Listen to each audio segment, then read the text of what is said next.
Andrew, our guest.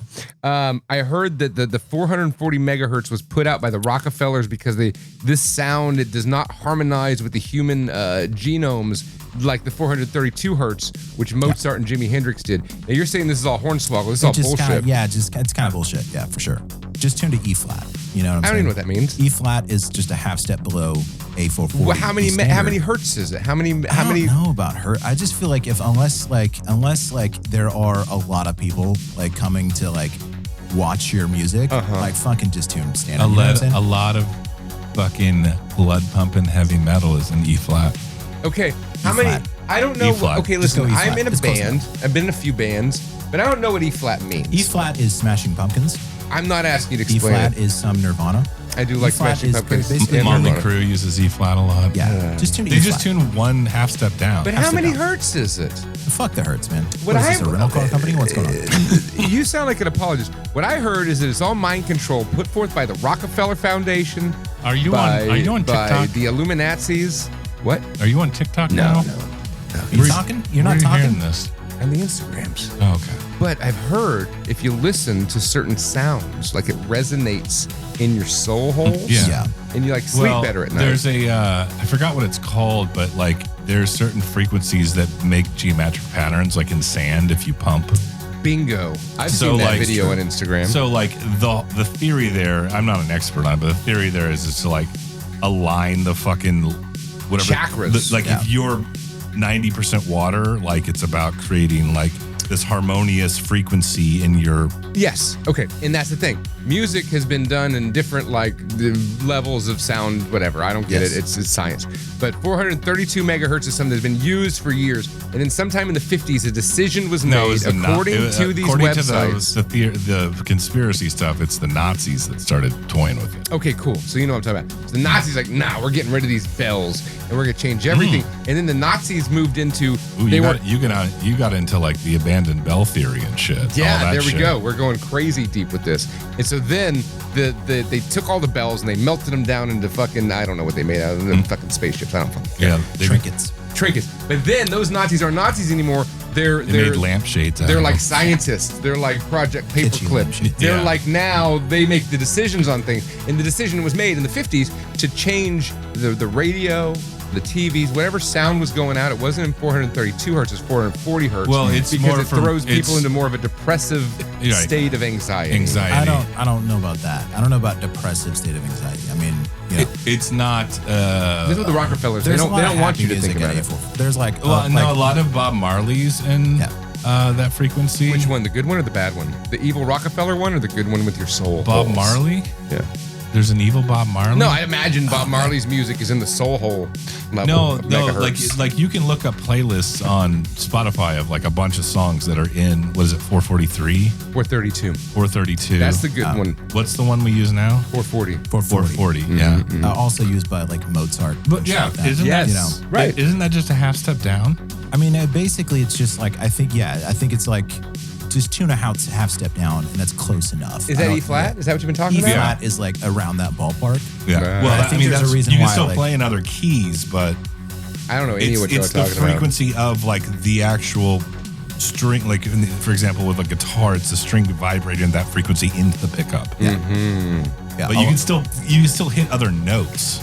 Yeah. I'm just thinking that they said on the internet that they weaponized sound waves. Totally. And that's fucking some badass G.I. Joe Cobra shit. I'm all about it. Did you hear about it in Vietnam? I forgot what it's called, but they used to like put like weird speakers out in the jungles where like the Viet Cong was, and they would play like ghostly sounds or some sort of sounds that they affiliated with like their ancestors and shit. Oh my God. And it was like this totally psychological operation to like drive the Viet Cong crazy and think that they're like ancestors' ghosts.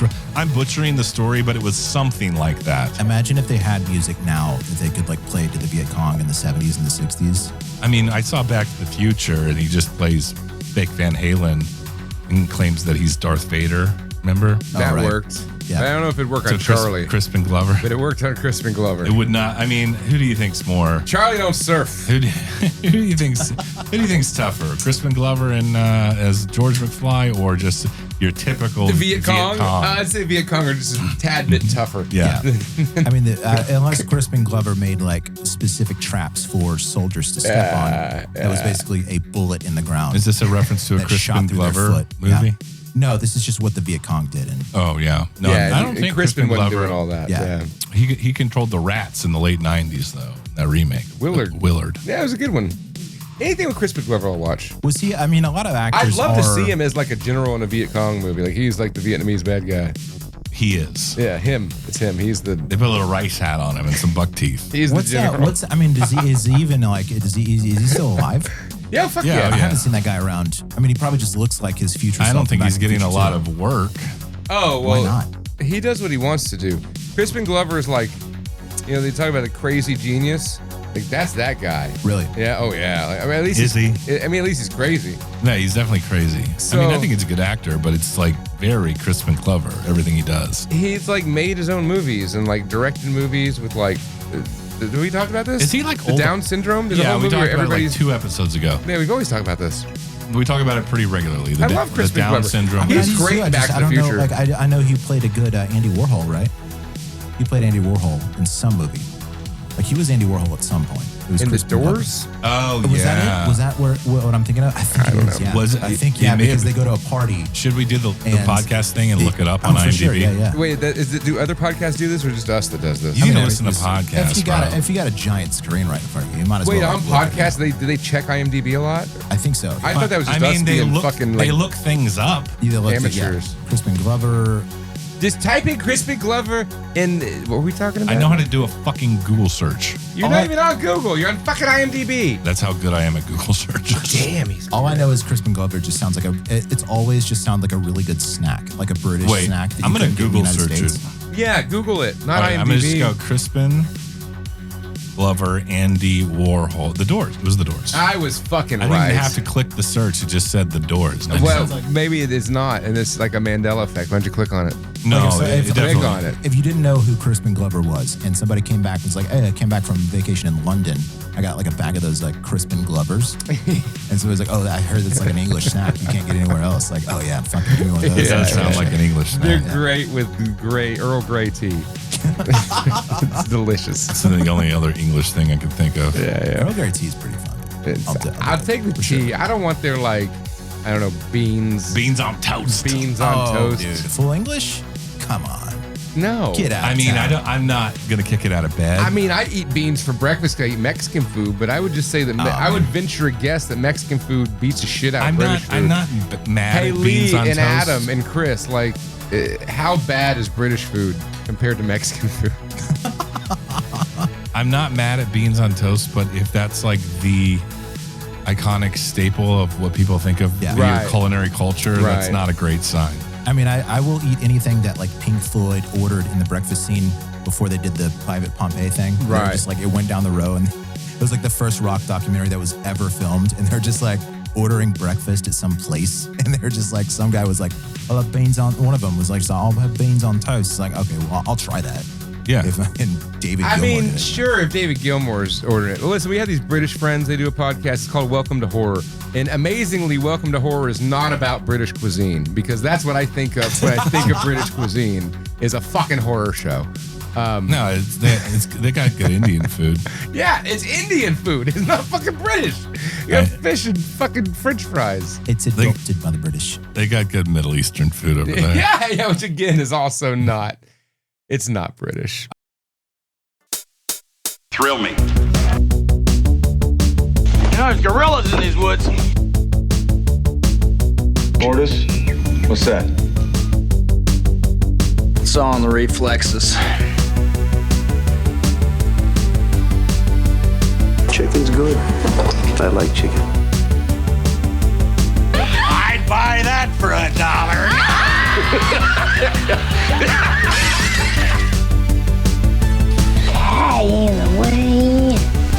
In the wind. Oh, wait. Was she a great big fat person? I drink your milkshake. Carpet Day! You make me want to be a better man.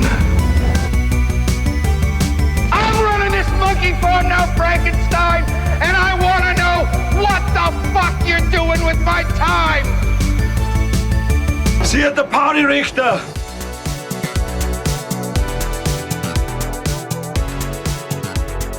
You're listening to Not For Everyone podcast. My name is Snobby Bobby, the MacGyver of snacks. Right in front of me is Crude Rude Dude. Ow! The Pork Chop Moon Man. And, we're at that phase of life, of the podcast life. It's like, we always just fucking have guests. Yeah, guess. I'm tired of having the same conversations with the same person on 200 plus episodes or where we're at now. This was Andrew's never been on the show, but he actually has been. This is the deal with the devil you get when you want to come on the Not For Everyone podcast. Are you drinking, is that blue? This is aqua. This is aqua velvet that's on the table right here. Oh, I thought you were about to drink some Windex. No, I just wanted to smell it because I haven't smelled it since I raided my grandpa's bathroom cabinet. Anyone wants to use the aqua? It's like a strip club bathroom. I'll take that. So, yeah. Let me see that. Just the wife loves it. Smell. It's $4. Yeah, it's like smelling. I love salt. aqua. It's classic.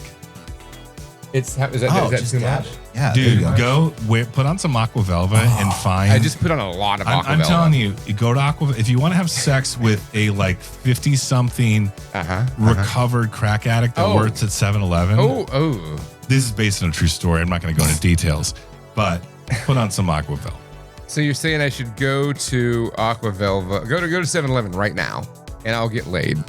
If there is a 50-something recovered crack addict working behind the counter, yeah. Ooh. What about Brute? A Valero will work too. Brute. I mean, if I got a choice between old vintage scents, I'm gonna go with Brute. Every time, for sure. Well, Brute. I remember Brute being. I remember the smell of Brute. Brute was in my house.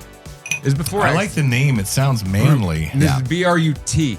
Sounds like you just got a big turkey leg in your mouth and you're just jerking off on a fucking campfire. Jerking off on a campfire. Just rooting out a nut on a campfire. Which who hasn't done There's that? nothing more manly than that. Yeah. In front of your pals. Right. Yeah. But anyway, It takes turns, Andrew's with us, and he has been wanting to come on the show for a while. And I don't understand why. Specifically wanting to do something on 90s action. And I said, do I have a 90s action can you even for you? classify this as 90s? Yeah, I've always wanted to do this, mainly because this is my shower podcast.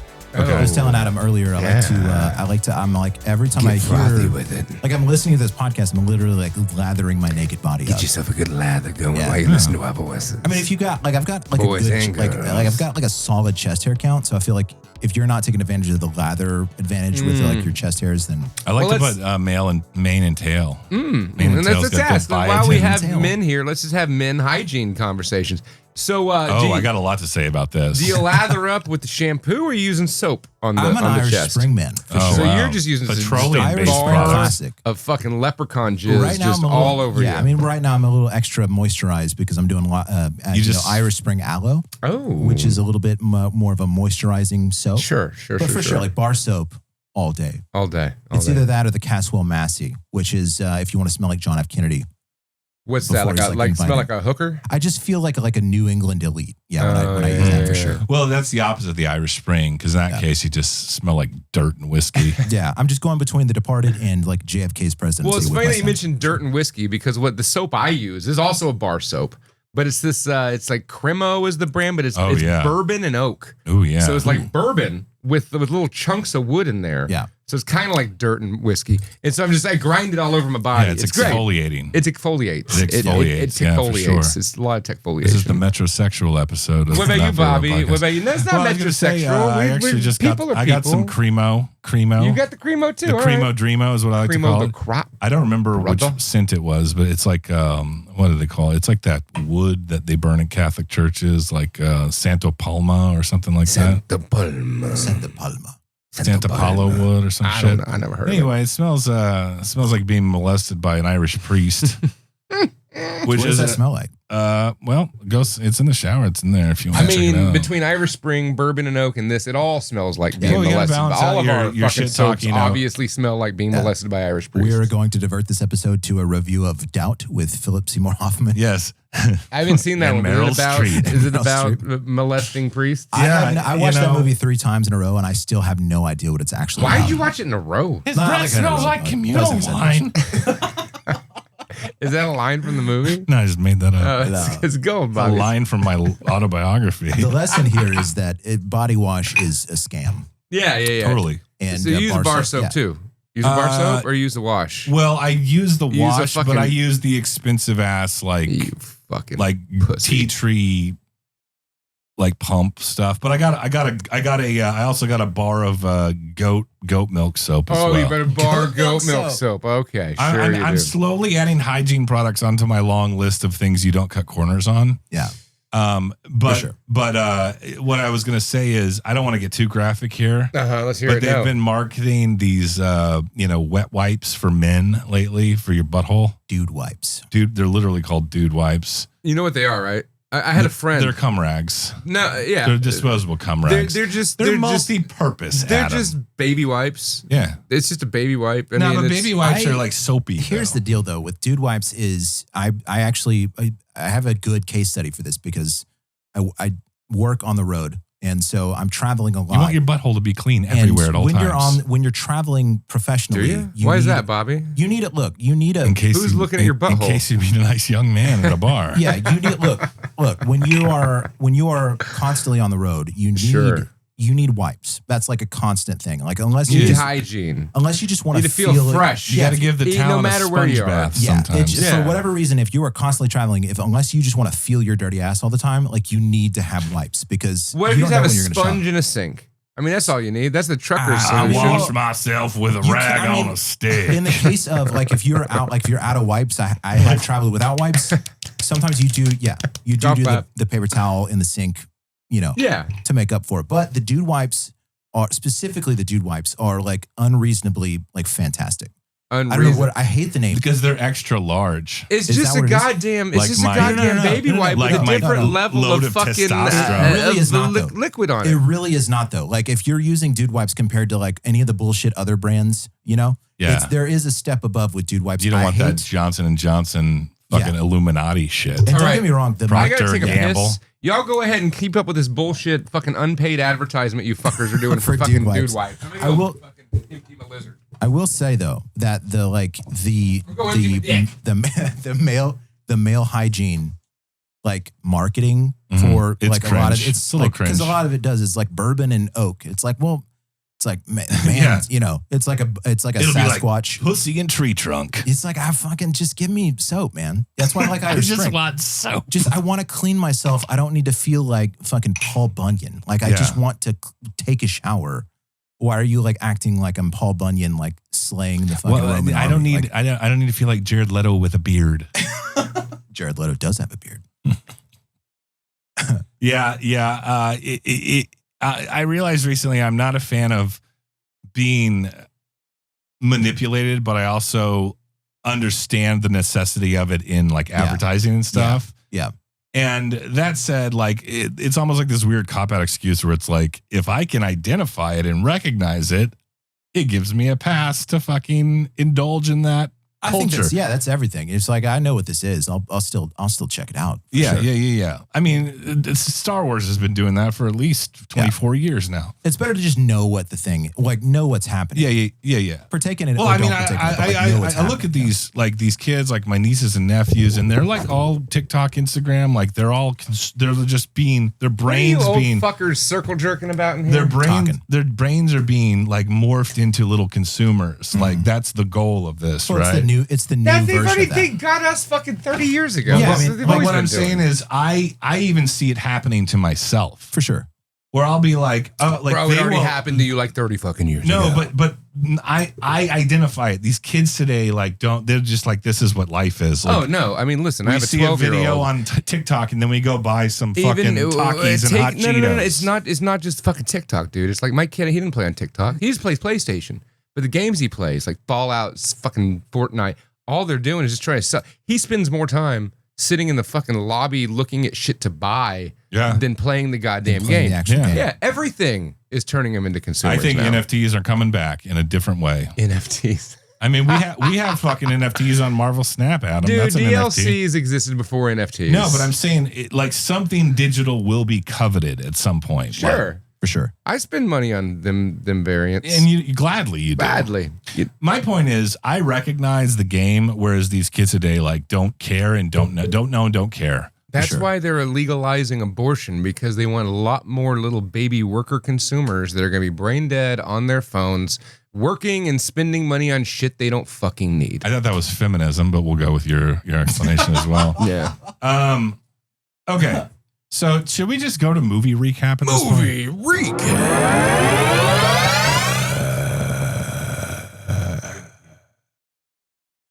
So, Andrew, we're going to start with you being the guest here tonight. Tell us about a film that you've watched in the recent past that you'd like to share with the folks at home. Like a film that I've watched in the recent past, aside from the one that we're...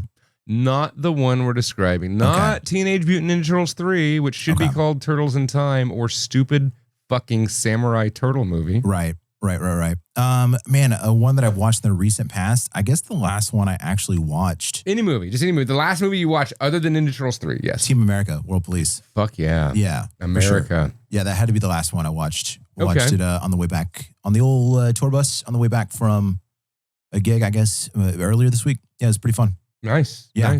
Nice. Well, you could tell us about the gig, or you could tell us about Team America World Police. No, it was just a private gig. It's private gigs are a walking hell if you ever do private gigs. I don't know what that means. I mean, for me, I'm a clown and I'm on podcast. So I was doing a private gig. It'd probably be me dressed like a clown, like talking to somebody while they're jerking off in a corner. I don't want to do that. Yeah, I imagine we'd get to this at some point, but like what I do for a living, I'm a musician and I also tour manage for a working country band. And if you are a working band, you are going to play private gigs at some point because it's the rich folks. Yeah. Are there a lot of? I mean, out of these private gigs you're talking about, how many of them are like eyes wide shut sex parties? It's not. I mean, not a lot. I mean, we play Western swing, so there's not a lot of like eyes wide shut. There's not a lot of parties, swingers like in the Western swing. Yeah. I mean, I would think it's called swing. Like the eyes wide shut parties don't really want to listen to like the Bob Wills and the Texas Playboys while they're like balls deep in somebody. But sure, like, okay, fair but enough. You will play private gigs where you go because they pay you a lot of money. But like this one was the 2024 International Bowling Expo in Denver, Colorado. Dude, you know their balls knocking at that fucking convention. We saw it. But we did watch Team America on the way up there on the Team America World Police. Interesting. Yeah, for sure. Yeah. So World movie Police. recap is Team America World Police, but really what I've been trying to get out of is how many sex parties happen on tours. Not a lot. Did you expose who you're touring with? I haven't. I don't. He doesn't have to, but you can if you want. I mean, it would put it into context of your claim. I mean, I tour manage and do merchandise for Asleep at the Wheel. Oh, the old country band based out of Austin, Texas. And are there a lot of orgies on the road? No, with like Asleep there's at a lot the of Wheel? like we play a lot of like we play a lot of like backgammon. They call them boot kickers. Boot kickers. No, there's a lot of backgammon going on though. Backgammon. And we're raiding. Classic. Yeah, we raid a lot of Waterloo Do Sparkling you know how to play Waters. backgammon? I mean, I do now from like osmosis. I really want to learn because I know it's a game that I'd It's like. like deceptively entertaining. Yeah. Isn't it like just like fucking tennis? Basically with like dice. Yeah, for sure. Tennis with dice? But essentially, yeah. Wait, what? Like Just tennis? go into it with that mindset. You're It'll be thinking fun. of pickleball. No, Yeah. the one with the little birdie they hit? No, is that not backgammon? no, this is like That's literally that's called a badminton. Badminton. No, I'm they're thinking not of different. playing badminton on the tour bus. Oh, You okay. fucking moron. I thought they'd stop at a rest stop. They're fucking hitting little birdies around. They're called shuttlecocks. Okay. Shuttlecocks, dude. Wow. Backgammon. Shuttlecocks would be a good band So name. what's badminton? Wait, what's backgammon? Wait. Backgammon, it's like a board game. Oh. Yeah. It's a board game with the With dice. It's with a the board triangles. game. It's got the with little, dice. chips and the little triangles. Say no more. I understand. It's like Chinese checkers for Americans. I mean, if you're on America. checkers. if you're like on a rolling bus, like a RV essentially, like a large RV with like a bunch of people, you know. Do you guys have a magnetized board? I don't think so. We probably should, because Yeah, center I'm of gonna gravity get, I'm on gonna those get you vehicles guys shifts a lot. one. You should do. Get Do you a sleep now at the you- wheel. Do you get your own? One of those. Do you get your own bunk? I do, yeah, for sure. You don't have to bunk up with Yeah. anybody in the band? No, Oh, that's no. good. That's Thank probably God. good. Yeah, thank God. Nobody wants yeah. that. No, do they Trouble. ever like say like fucking George is Just shit himself again. stubbed his toe and we need you to fill in for him. I guess I could fill in if I played stand-up bass. I don't play stand-up bass. That's a stand-up bass gig. I mean, but you stand-up could bass. if you had to. No, absolutely not. Have you ever tried to play a stand-up? But you've got one in I there. literally own one. Do you, I never do you play have. that a lot? Oh, yeah, here I and there. can't play that a lot. I've played electric bass for 20 years. I cannot Oh, yeah, I'll play bass. play a stand-up bass yeah, to I'm save bass my guy. life. So no. But if they had no Remember that band choice, Third Base? The hip hop band? yeah, Hip-hop group? I don't think they watched, have- I watched Oh, God. VH1's The Next God. White Rapper, hosted Yeah. by the guy from Third Base. Fuck yeah. That show was good. Third base was good. Third base. Pop goes the weasel, and the weasel goes pop. That's the one. That's the fucking Is one. that the song? So tell me more about Team America World Police. Oh man. Well, I mean, I just spent the whole time laughing because you watch that movie and just because of the puppets. Yeah. You're just laughing at, like, half the time you're just laughing because it's just fucking puppets. Just flailing around on the screen. All funny. And it's just so dumb. It's so dumb. I was just watching an interview with Matt Stone and Trey Parker talking about that movie, and they were like, yeah, there's nothing funnier than like puppets like getting hurt or fucking. That's just like hilarious. Inherently funny. It's just funny. A rule to the universe. Yeah. Or puking and puking and puking it's some puppets. more. It's puppets. It's great. It's great. Hey, by the way, do I need to bring my voice up from like Casey Kasem levels, or is this... You're good. Everyone's fine. Okay. It's fine. It's all fine. Just making sure people listening, it's not just like a low rumble on their subwoofers. Just like, who's this guest? It's just like, whoa, whoa, whoa, whoa, whoa. I'll take care of that. Yeah. You're fine. Okay, or you're not fucking Barry White over there, Andrew. You're all right, okay? Now, Andrew, you do a few impressions. I don't want you to do any right now. Do a Barry White impression. But feel free to come in whenever you want. Okay. All right. I mean, with maybe a Barry Sestero. I mean, I can do a Barry Obama if you want. Yeah, Barry Sestero. Right. Who's that? Sestero? That's his real name. Is that really his real name? Oh, don't fucking start this fucking shit on here. I didn't wait. Hold on. This is a matter of record. Who are we talking about? I didn't know this now. Barack Obama's real name is Barry Sestero. The real name is Barry Sestero. And I mean, the only people that know that are my wife, Michelle, and my daughters, Sasha, Malia. Those aren't his daughters, by the way. Those are not his real daughters. Wait, for sure. No way. Oh, no for way. fuck. Okay, you know on. what? We're not doing this. I watched a movie. I went to the movies too. I went to the movies at home on Netflix, and I watched this amazing new film called Beverly Hills Cop Axel F. I'm glad this came up. Axel F. Axel F, dude. So many Axels, you know? You know, I got really pissed off about the title being called Axel F because it's a fucking stupid name. Like, why the fuck? You just not call it Beverly Hills Cop 4 or Beverly Hills Cop back in Beverly Hills. Well, what does the F stand for? Foley. His name's Axel Foley. Oh, yeah. Okay, we're not talking about axles on a vehicle because that's 6 axles on a vehicle. Well, I don't think it's like a fucking semi. Oh, wait, is F a Roman numeral? No, it's a fucking letter. It's the letter after E. It's the beginning of Foley. That's how you start the word Foley, like Axel Foley. But I was all pissed off because I'm like, why the fuck do you call a movie Axel F, right? And so then I was talking to Jeffrey Garcia. You know Jeffrey Garcia? He was the guy in that film that we were in, or the film I was in, right? He's going to be in this film. So I went with him on 4th of July, but he was saying the reason it's called Axel F is because the theme song from Beverly Hills Cop is called Axel F. Look that up. Look it up. No, I believe you. Look it up. I believe Jeffrey, but I don't know. I believe Jeffrey. So anywho, it was a new take on the Beverly Hills Cop. It was a Beverly Hills Cop movie with all the characters in the first one, but just really fucking old. And it was okay. It was better than Beverly Hills Cop 3 because that's all that really matters. What was Beverly Hills Cop 3? I don't remember. That's when it was like the amusement park. Don't even remember it. Yeah, exactly. Don't remember it at all. Speaking of third installments, but anyway, we'll get to that in a second. Can I bring up something that as a fan of this podcast, I've always wanted to quiz you guys? Oh boy, is this an ass we test our knowledge. We don't know shit. So you asked me about a movie that I've recently seen. Sure. The most recent one was Team America. The Fuck second recent one was Gray Man with Ryan Gosling. Huh. Netflix original. Mm-hmm. And it was all right. And I feel like every Netflix original I've ever watched for the last 10 years is just all right. You know which one was really good, I thought? What? They cloned Tyrone. Really? Yeah. That's a good one. I bring it up because I just wanted to know if y'all have any just kind of sort of like outstanding opinions on like Netflix original movies, because I feel like as somebody that watches movies in his adult life and like appreciates pretty solid writing. Like if writing is good, I notice, but if it's bad, I'm just like, and I just wanted to know if y'all had opinions on like, hey, you're just watching a Netflix original movie and you're just like, why did none of these fucking movies introduce their characters properly? Well, I think that just the business in general, like the streaming thing, and especially the original content that's streaming model. It's a model. It's a business model. And I'm not arguing that Hollywood isn't dead either. This has a lot to do with that as well. But I think the streaming model and the original content on the streaming things is a lot like, it's almost like a franchise restaurant where it's like you're gonna lose. Like it's so quantitative and calibrated and you know what I mean? Yeah. And you're just gonna lose a lot of the love because it goes through like a whole bureaucracy of like producers and You know, how are we gonna? But I would argue that that's the same thing with fucking Universal Studios and fucking MGM. Like it's always been the same. difference is that like there's never, I don't think there at least has, but there's never been a blockbuster.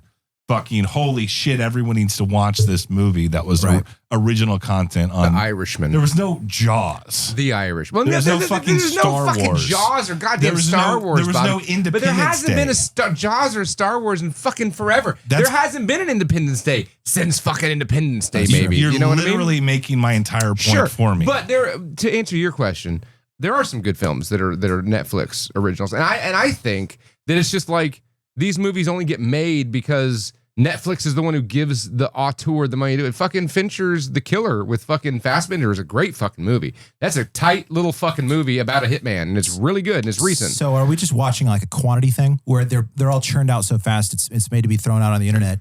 There's a lot of it that I would say is bullshit like that, yes. But there are still good ones that are getting out. Like, Buster Scruggs is years ago. But Buster Scruggs, the only reason that Coen Brothers movie got made, it is one of their fucking best films in the last couple decades. It's so good, yeah. It's so good. It only got made because Netflix let them do whatever the fuck they wanted. Now, that doesn't say that a lot of this shit on Netflix is garbage. A lot of it is dog shit. It's definitely a double-edged sword in the way the internet has like allowed really anyone to like get their shit out there, and the same thing with like. But shouldn't it be? Shouldn't we be able to? No, I agree. But, we say that, but then the world is full of shit. Now. But there's also like no monolith of like agreed upon like cultural consensus. This was a good fucking movie because the internet has splintered everyone off into their own fucking thing. Sure. So there's no like unifying fucking movie that everyone's just like, holy shit. But it's even still, like the last unifying movie was fucking Titanic, and fuck that movie, and Avatar. Fuck both your James Cameron movies. The Coen Brothers movie that they didn't want to like roll the dice on for a theatrical release. Like, yeah, maybe that would have never gotten made if it wasn't for streaming services. That's the other side of this. Is like it's kind of like music. It's like nobody listens to the fucking radio, and anyone that complains about music nowadays just isn't digging deep enough on what the internet has to offer. I think what you're saying too is none of these fucking Netflix movies are getting nominated for fucking Oscars. I mean, what I'm saying is like there's a lot of these Nobody movies watches that though either. I want to always find a good movie, right? I mean, I think if you're a movie fan, you just want to find the next like thing and be able to be like, so I'm watching a lot of them. AD. And there's just a lot. What I'm saying is Rebel Moon. Shit's terrible. Ooh, that looks good. That was terrible. Rebel Moon? Oh, it's so bad. Okay, go ahead. So watch it. Watch it. Andrew's having a profound moment. No, there's just a lot of moments, and I don't know if I'm just aging out of it or what. If it's me, I don't know. But there's just a lot of moments. I'm watching a lot of these movies that are, it's Amazon originals, whatever the fuck, Tomorrow War, fucking take your pick, where something's happening, and it's like almost every movie I'm watching, with exception to a few, where I'm just like, why the fuck is this character doing this? Why are they saying this? Right now, that didn't happen like at some point. Okay. You know what? I mean, I hear what you're saying. You're right. But I am thinking, what I'm trying to think, what my mind's doing while you're talking is thinking of like the exceptions to the rule. Right. And, I've mentioned a few. All Quiet on the Western Front. Netflix original. Yeah, I heard that's great. One of the was best, that Netflix original? Yeah, one of the maybe the best war movie. Maybe the medium is the reason why these aren't embraced and celebrated on a massive level too. Dog shit. It's like my immersion is being disrupted all the time from something, and it's just like that. Yeah, that didn't happen. It didn't happen when I watched like fucking Forrest Gump. Yeah. My immersion was I never popped out of my fourth wall and was like, why is this happening? Yeah, but that's Forrest Gump, And I mean, because we watch a lot of shit on this show. We watch a lot of shit. You were 9 years old when Forrest Gump came out. Yeah, but like you still watch it as an adult. It's like a different, But we watch it, but there's a lot of bullshit fucking movies over the generation. The anecdote, elephant in the room that we haven't even acknowledged right now is that the quality, and I'm not saying it's not distributed nichely as it is with movies, but the quality, the cinematic quality, quote unquote, is all in TV shows now. Yeah. Yeah, but everything's fucking trying to be Game of Thrones. I'm fucking sick of it. Because it's a model that fucking works. It worked on Game of Thrones for fucking 4 seasons, and then it went to shit. It's never worked since then. It's more lucrative to have a 6-season show that a shitload of people watch than a 90-minute roll of the dice that you throw out on Netflix. Everything is really, I think they're kind of coming out now of the like everything dark look to the cinematography, as far as it's like not as Game of Thrones-ish, where it's like every scene is fucking dark as shit, like visually dark, like it looks dark, and then everybody's talking like this, right? I think that's kind of boring. They're kind of coming out. I feel like that's a fad, and like a mini fad. I feel like our attention spans have morphed even in the last like 5-6 years so much that you can't like. Even I'm on fucking like I'm not on TikTok, but Instagram Reels is the same fucking thing, right? So like you can't like if and I'm from the generation of watching slow burn movies, but even now my brain now I'm like I have to really fucking be into even a 90-minute movie with like a long, nice, well performed, well shot scene that really takes its time and sets the stage, all that shit. Whereas like, again, going back to what I was saying about like the kids today are like, they're not going to fucking like, I tried to show my nephew, Dick? That's funny. I tried to show my nephew, what was it? Akira.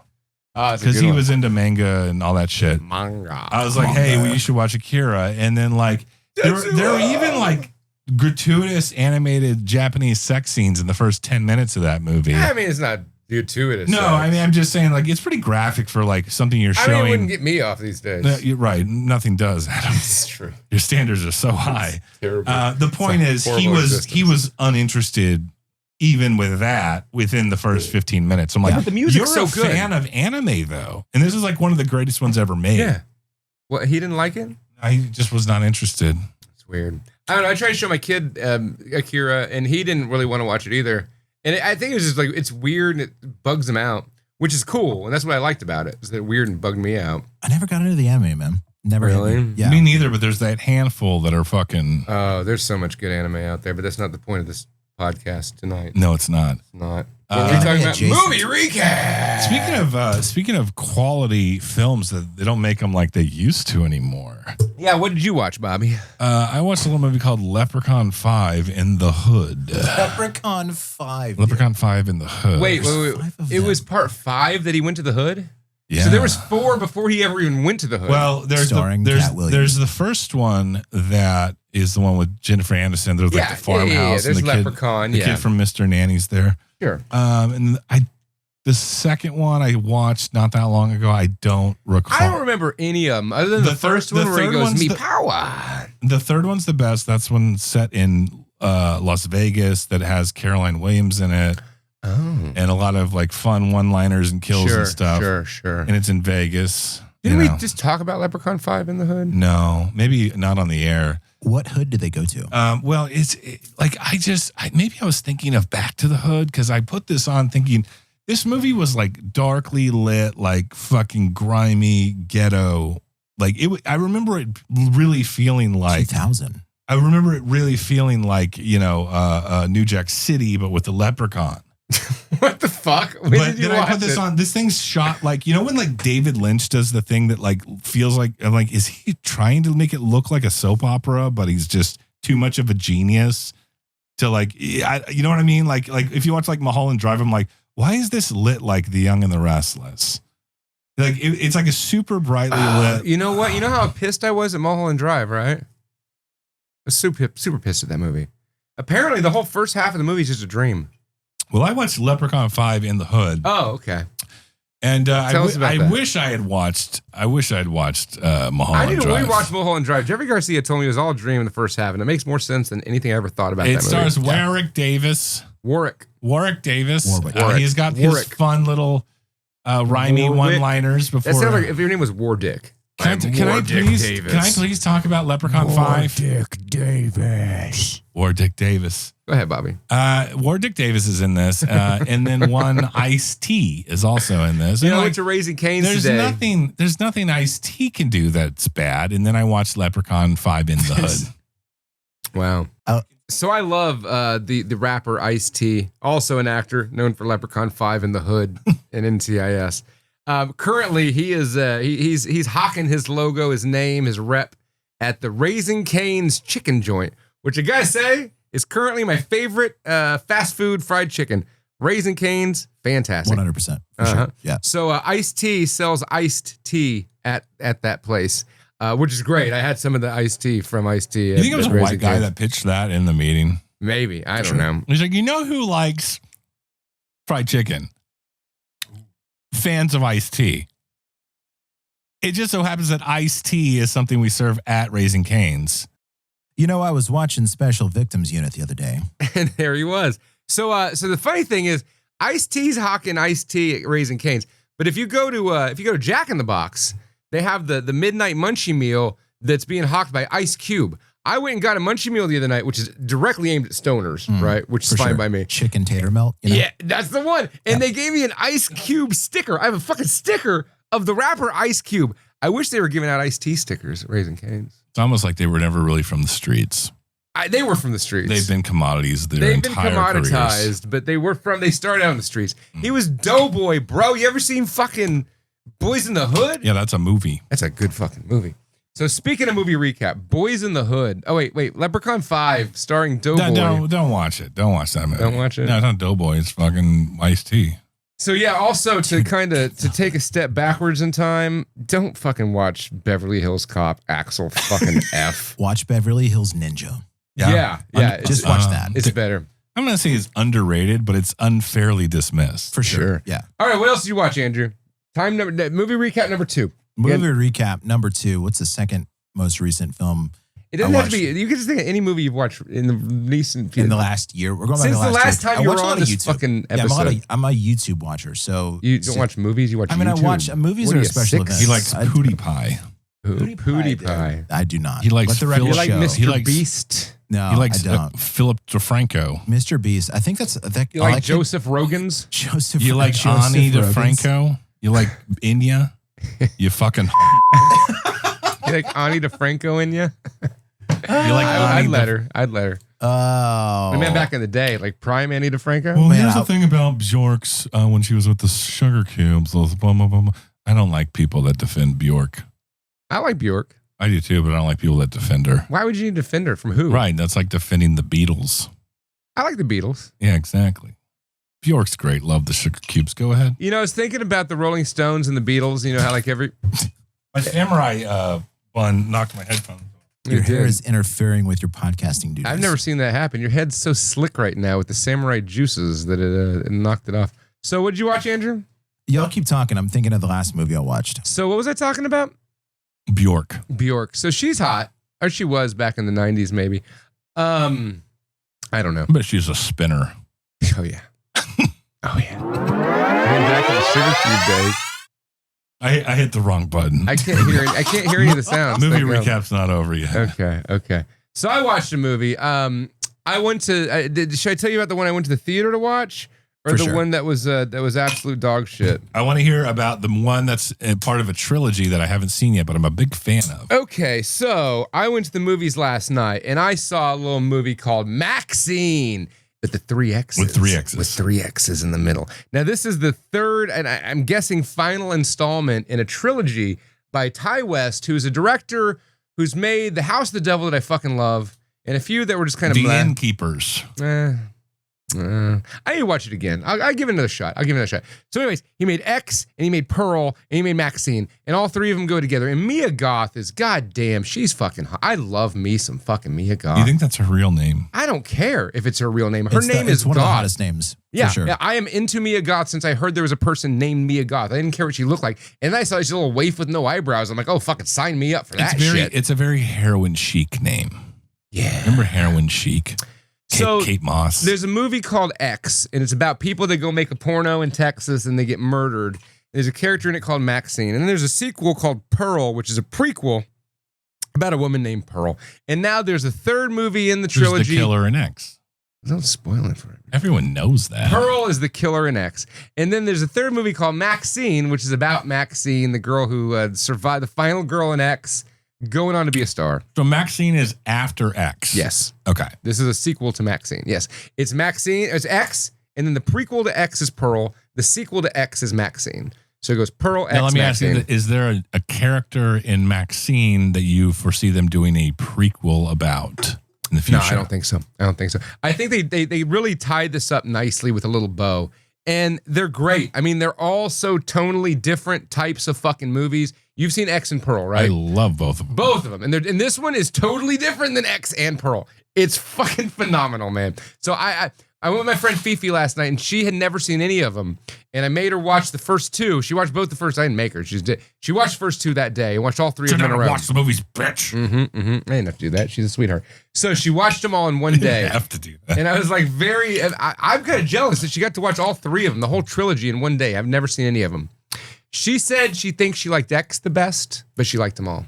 I'd probably say I haven't seen Maxxxine, but I like X better than Pearl. I don't know. I think I might. I don't know. I've seen X a few times. I've only seen Pearl once. I need to rewatch. Have you seen any of these, Andrew? I don't think so. Okay. X is literally like, and I know it's a hack description, but it's everything. Like if you'd like to see Boogie Nights meets the Texas Chainsaw Massacre. That's it. And I would like to see that. Yes, It's exactly. called X. You So should watch it's- it from 2 years ago. It's Yeah. Oh my fantastic. God, Yeah. for sure. Yes. Oh my God.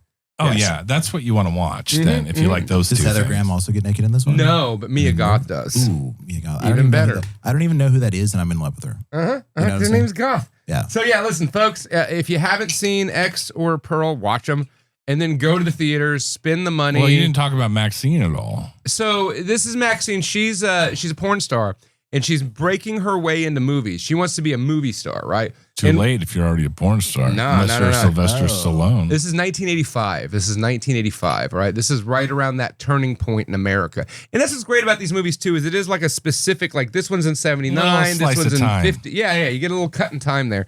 And so in this one, she's in 85. She's already a porn star, but she's trying to break into movies. So she's trying out for a role in a horror movie. And she gets the horror movie role, but her past comes back to haunt her. And there's a lot of brutality and fucked uppery, and there's some murders, most foul. Yeah, I think we get the picture. It's fucking great. Murder's most foul. Check out Maxxxine. Maxxxine, you liked it, did you? I liked it a lot. I That's give one of it those ones that 3 thumbs up. I only got 2 of them. That's one of those ones I'm glad didn't get a fucking direct to Netflix release, you know? Yeah. I want some dirty 70s grit still in the theaters. That's where it belongs. Well, You X don't- was dirty 70s grit. This is 80s grit. You don't This is want different to grit. release George C. Scott in hardcore direct to fucking Hulu. You know, that does not work. Definitely has some fucking George C. Scott hardcore vibes to it. Yeah. And it's got Kevin Bacon. I love that. It's got Giancarlo Esposito. So is it actually trying to do the 70s like No. taxi driver hardcore jeweler killer kind of thing? There's a bit of that, yeah. I But it's like- I 80s. love But it's that. the 80s. Oh, you're gonna love it. You're gonna love Maxxxine. Mean I know Streets. you, Bobby. You're gonna fucking love Maxxxine. I love a dirty 70s urban setting. It's the 80s urban. I keep saying it's But 1985. that too. Yeah. That too. Stop saying 70s. Say 80s. I like that movie Basket Case. Yeah. What's in the basket? What's It's his twin brother. This is his Belial. His Frank Belial. Ledenhotter's twin brother. Lauder. So what did you watch, Bobby? Hey, watch Maxxxine. I give it 3 dicks up. Last movie I watched, I thought there you I go, back had to to Andrew. remember it. I had to go back in time. A few weeks ago, watched it with my nephew, my brother, some family members. Ultraman. Ultraman. Pacific Rim universe. Oh, Adam, that's your wheelhouse. I know a lot about Ultraman. Yeah, I know a lot about Pacific It was Rim. fucking great. I loved it. Wait, what It was was this wonderful. on? I don't know. I think you could just it's Netflix or some shit. Was it like an animation movie? Yeah, animation, very Japanese, very You like. were just like, I don't like that. Never got into that stuff. Like, by the way, Ultraman's great. It wasn't. Well, it's not anime. It's CG. It was like CG, right? Yeah, it was a it was new like one, right? CG, It was the but new like, it was- CG. you guys yeah. wanna play some Yu-Gi-Oh? But like, Yu-Gi-Oh. protagonist is like this baseball player kid. That like he inherits the role of Ultraman from his father. Mhm. Oh, like That's how it Mr. happens. Baseball with It's Tom Selleck. genetic. Yeah. It's genetic. Yeah. Yeah, Mr. has to Baseball take is care genetic. of one of the monsters, like a baby version of the monster. Just like it was pretty good. Yeah.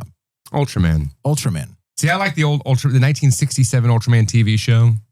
I like that So that goes back to the 60s. because all the way back to the It's, I 60s. was reading more about it. It's Like connected to the universe. Maxxxine.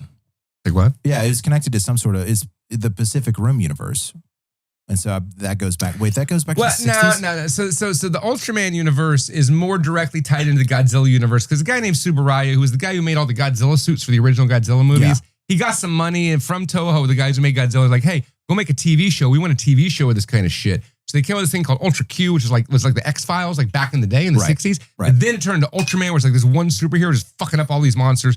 Really badass shit. And from there, that's like the biggest franchise of like, all of Asia is like their dicks are all hard for fucking Ultraman. Now, how does Tom Selleck and Mr. Baseball fit into this universe? So later on in the 1980s, like they realized they need to tie in with an American, and they're like, hey, if we're gonna have Ultraman, let's give him a big fucking Tom Selleck stash and chest hair, because people in Asia don't have as much chest hair as Tom Selleck does. He goes to Japan to play baseball. Yeah. But then he's like Ultraman, and they gave Ultraman a mustache. Ultraman's got this big bush of hair fucking sticking out of his chest. You've never seen Mr. Baseball. It was the middle of the 90s. Hold on, that 80s. ties into the same universe. Oh yeah, Mr. Baseball's the same thing. Mr. Baseball, Oh my Ultraman, God. Pacific I had no Rim. idea. It's all the same fucking thing. But I don't remember any like monster fights in Mr. Baseball. Like what? I thought it was just baseball. Yeah, but you didn't see what happened was afterwards. Like it was after that. Like the inspiration from Mr. Baseball in Ultraman's chest hair. You know what I love about this conversation? It ties perfectly into our East meets West theme of the summer. Of the summer. Summertime. Of the summer. East meets West theme of the summer. We did the seven golden vampires. We did do that. This summer. Which is already out or is about to be. We don't know which is going to come out first, folks. Stop talking. This summer. I tried not to bring that up.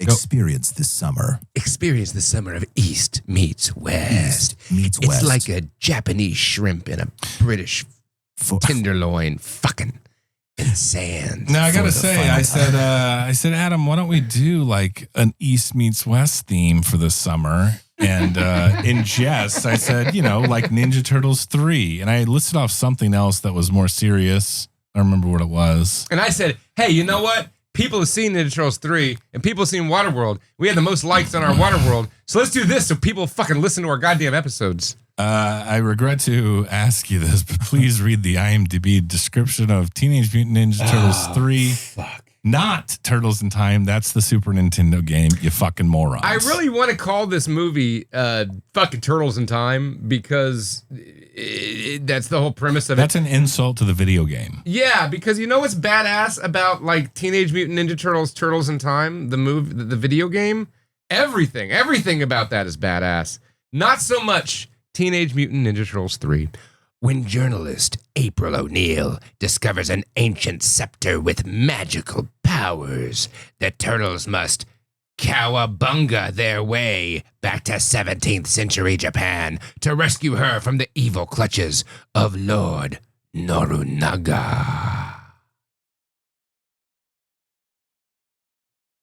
Previously on Shogun.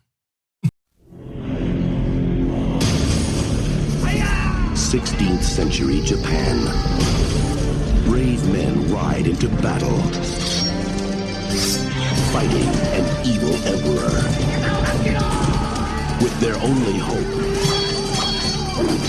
a golden scepter that can open the gates of time itself. Now, in their darkest hour, come 4 brave fighters from another time, another place, another species? You were expecting maybe the Addams Family? They're back, and they're back in time. Hey, Dad, check it out! We're in Shogun! Once before, demons defeated my ancestors. Now they've come back for me. Talk about your quantum leap! My cannons can destroy these monsters, my lord. Uh-oh, this doesn't bode well.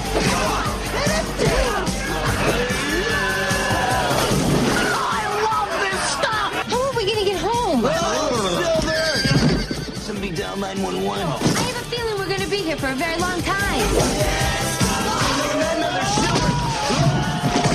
This is the worst rescue I have ever had. I think I swallowed a frog. I hope it wasn't an ancestor. New Line Cinema presents A Legorama. Sweet. The 4 greatest turtles Hey, all right. It's not just a job, it's an adventure. ever to go down in history. It's just your ordinary time travel equal mass displacement kind of thing. Kids. Teenage Mutant Ninja Turtles 3. Help, I'm a turtle and I can't get up. 1993's Teenage Mutant Ninja Turtles 3, directed by Stuart Gillard. I can't hear you very well. What can be said about this movie that hasn't already been said about like a really uncomfortable shit that you had to take?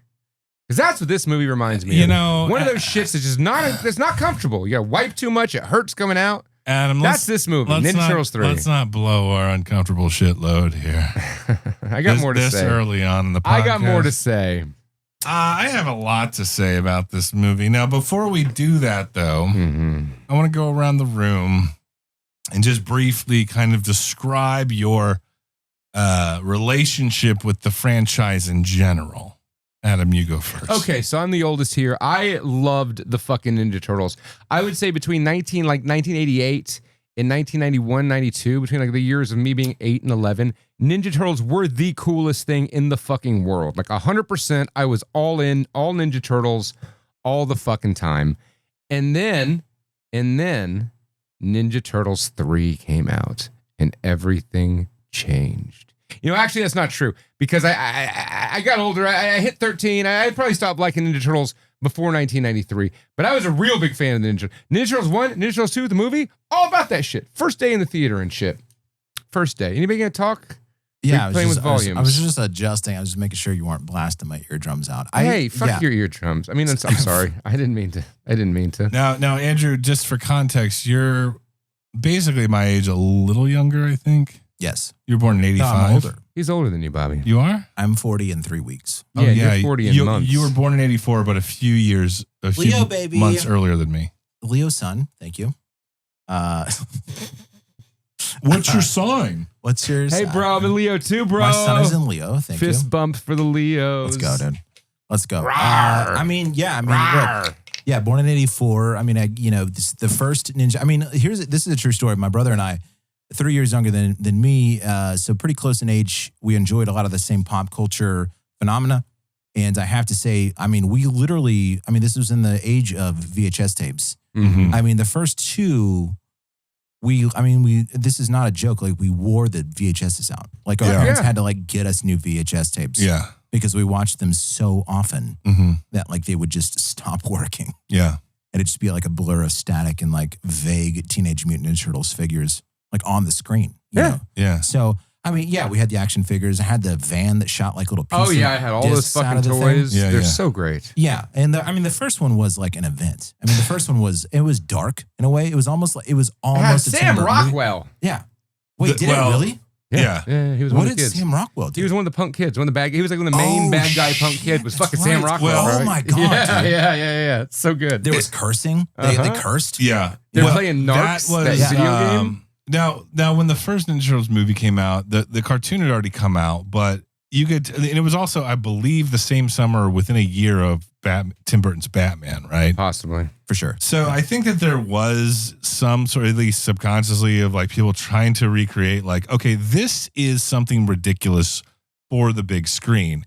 And if you read the original Turtles comics, they're nothing like the TV show. Oh, no. Right?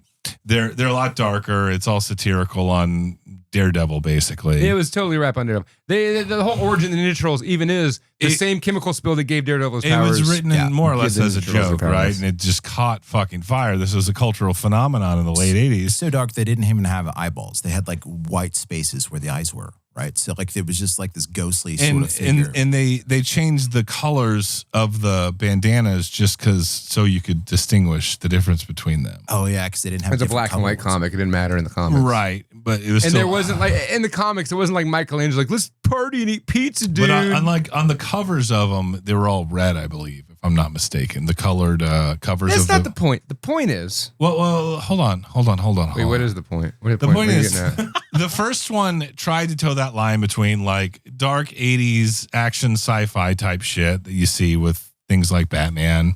Sure.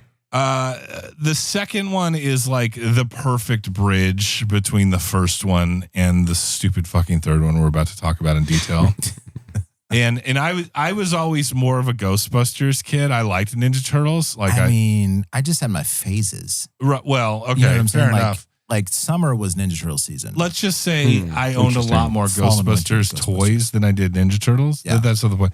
Merchandise is a big part of this story too, by the way, especially with Ninja Turtles 3, which we'll talk about in just a minute. It's all advertising. It's all merchandising. It's the whole point of these things.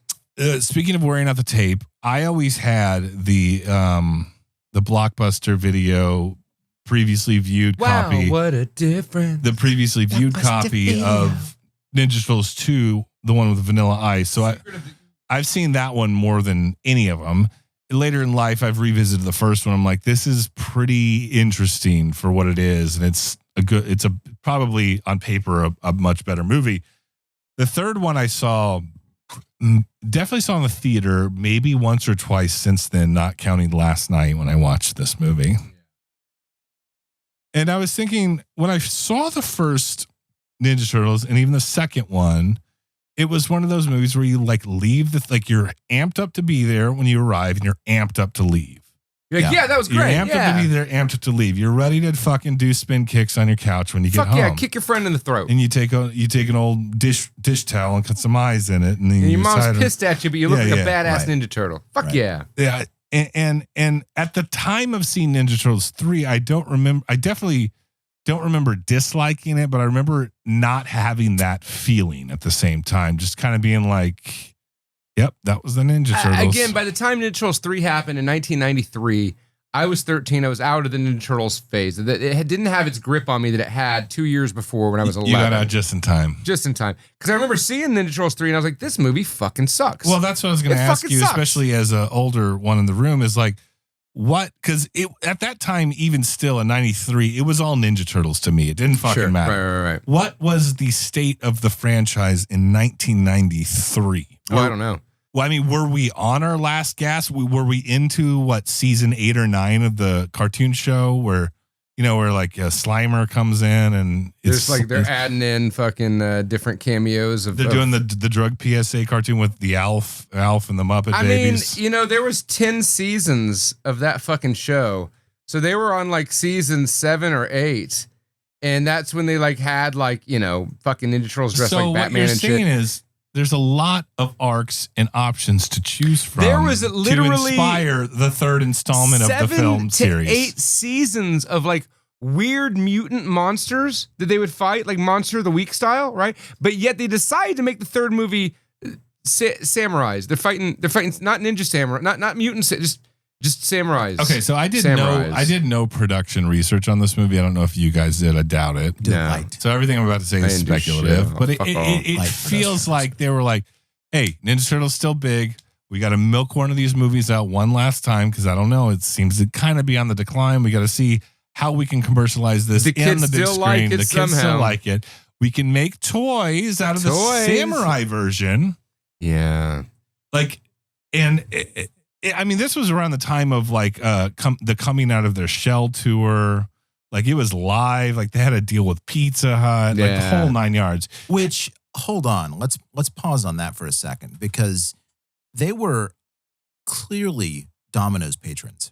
Oh yeah, I agree. And at the time, Domino's was clearly the superior flavor franchise for chain pizza. Disagree, but in the early your 90s? point stands. No, during the coming out of your shell, the coming out of your shell tour, what was the coming out of your shell tour? It's the live. It was remember like Sesame Street Live or like Ice Capades. It was like that, but with Ninja Turtles. Huh. And it was terrible. It was a terrible, terrible rock and roll concert. I want to say Michael Ian Black was one of the original touring turtles in the coming out of your shell tour. No way. Even Splinter has a. Let me just play you Splinter's. Oh, thank fucking Christ! I can't wait for this. I just want to see your reaction to this because it'll be worth it. Hold on a second. Sometimes I hate this show. This is Splinter's solo song from the coming out of your shell, coming out of their shell tour. It's called Skipping Stones. And if you think Ninja Turtles 3, the movie, is bad, watch footage from this horse shit. Can you hear that, Adam? Ladies and gentlemen, our master Splinter! Give it up!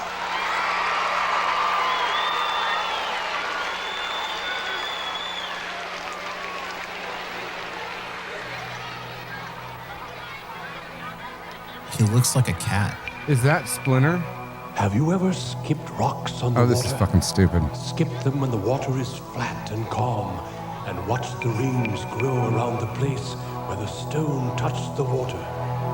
Each of you is like that stone, and everything you do, good or bad, makes rings. Just V for Vendetta. Work to only make good rings, because just like the water, the rings that go out. This is fucking stupid and terrible. But you know what? At least Splinter has legs, unlike in Teenage Mutant Ninja Turtles 3. He's fucking watched. Never shows Splinter's legs. Whole fucking movie. It never does. No. He's like behind a wall. He's like looking out. He's like a fucking Muppet. He never leaves the train the entire time. Can we stop this? Is this a song? I don't want to watch this anymore. This is so bad. Standing in water looks like glass. This is God. World blue is what I see. This is fucking terrible. It's smooth and flat inside my hand. You think that's really the rat singing? Wanna ride it. Why does he sound like Kenny Loggins? Because that was Kenny Loggins in the fucking rat suit, okay? K-Log. Okay, turn it off. Stop it now. Stop it now, You hear it? No. Skipping stone. Look, there's a B-roll of stone skipping. I hate that this is what our show is So degraded to.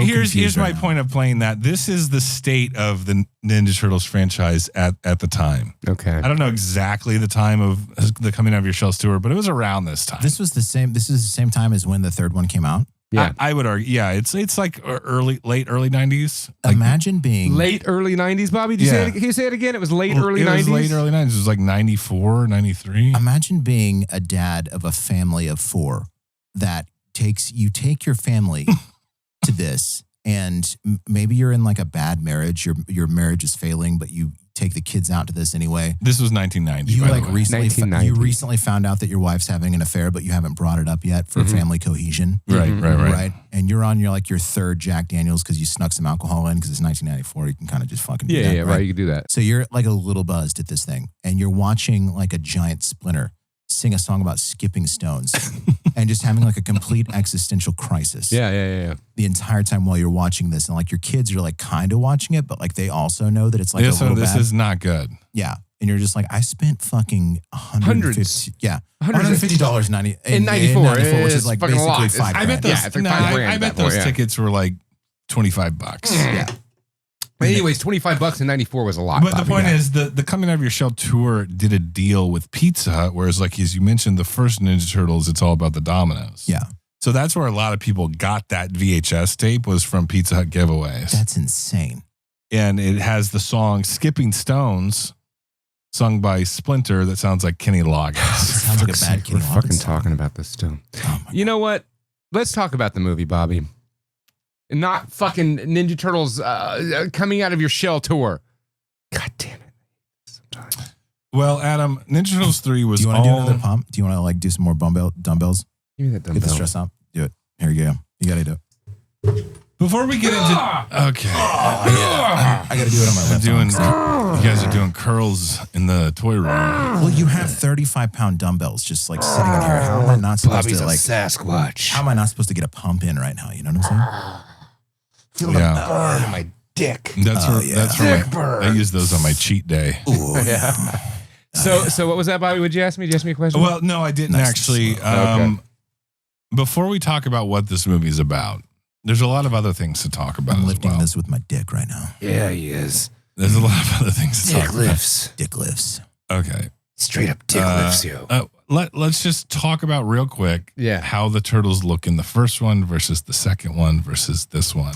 They got a lot of freckles in this one. They got liver spots. They got liver spots to all over them. represent the dying franchise that is the Teenage Mutant Ninja Turtles. The Ninja Turtles are in hospice. The They've franchise developed- is in hospice at this point. Yeah, they've developed some melanoma. I would argue it's not the case because you know what? The cartoon show went for 3 more seasons after this year. It still went till 96. Yeah, that's a lot cheaper than movies, though. There's still a market for it, you know? Mm-hmm. They did stop making movies after this one because somebody probably realized, like, fuck, we should have put, like, bad guy mutants or ninjas or something cool, not this bullshit samurai, the guy from fucking No Escape as the bad guy. Well, I mean, the old classic thing about all this is, like, they didn't use Toka or they didn't use Bebop and Rocksteady. In the second one, they used Toka and Razor. They never used Bebop and Rocksteady. And it goes back to my speculative and probably accurate fucking observation that this was just about creating new versions of villains and Ninja Turtles to sell toys. So I do remember the fucking Ninja Turtles 3 like action figures as samurais. Yeah, sure. They had fucking Universal Monster versions. Yeah.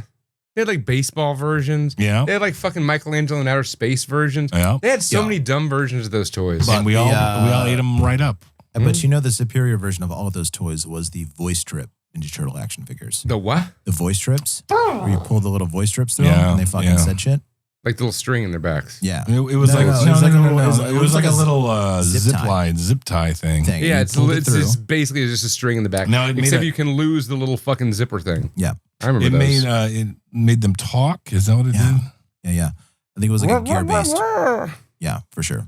But all right. Enough about that. And then also, I just wanted to point out, you can see. You'd think they would just recycle. They would have been better off recycling the costumes from the first two movies than what the Turtles actually look like in this movie. Splinter's a different story altogether. We'll get to that.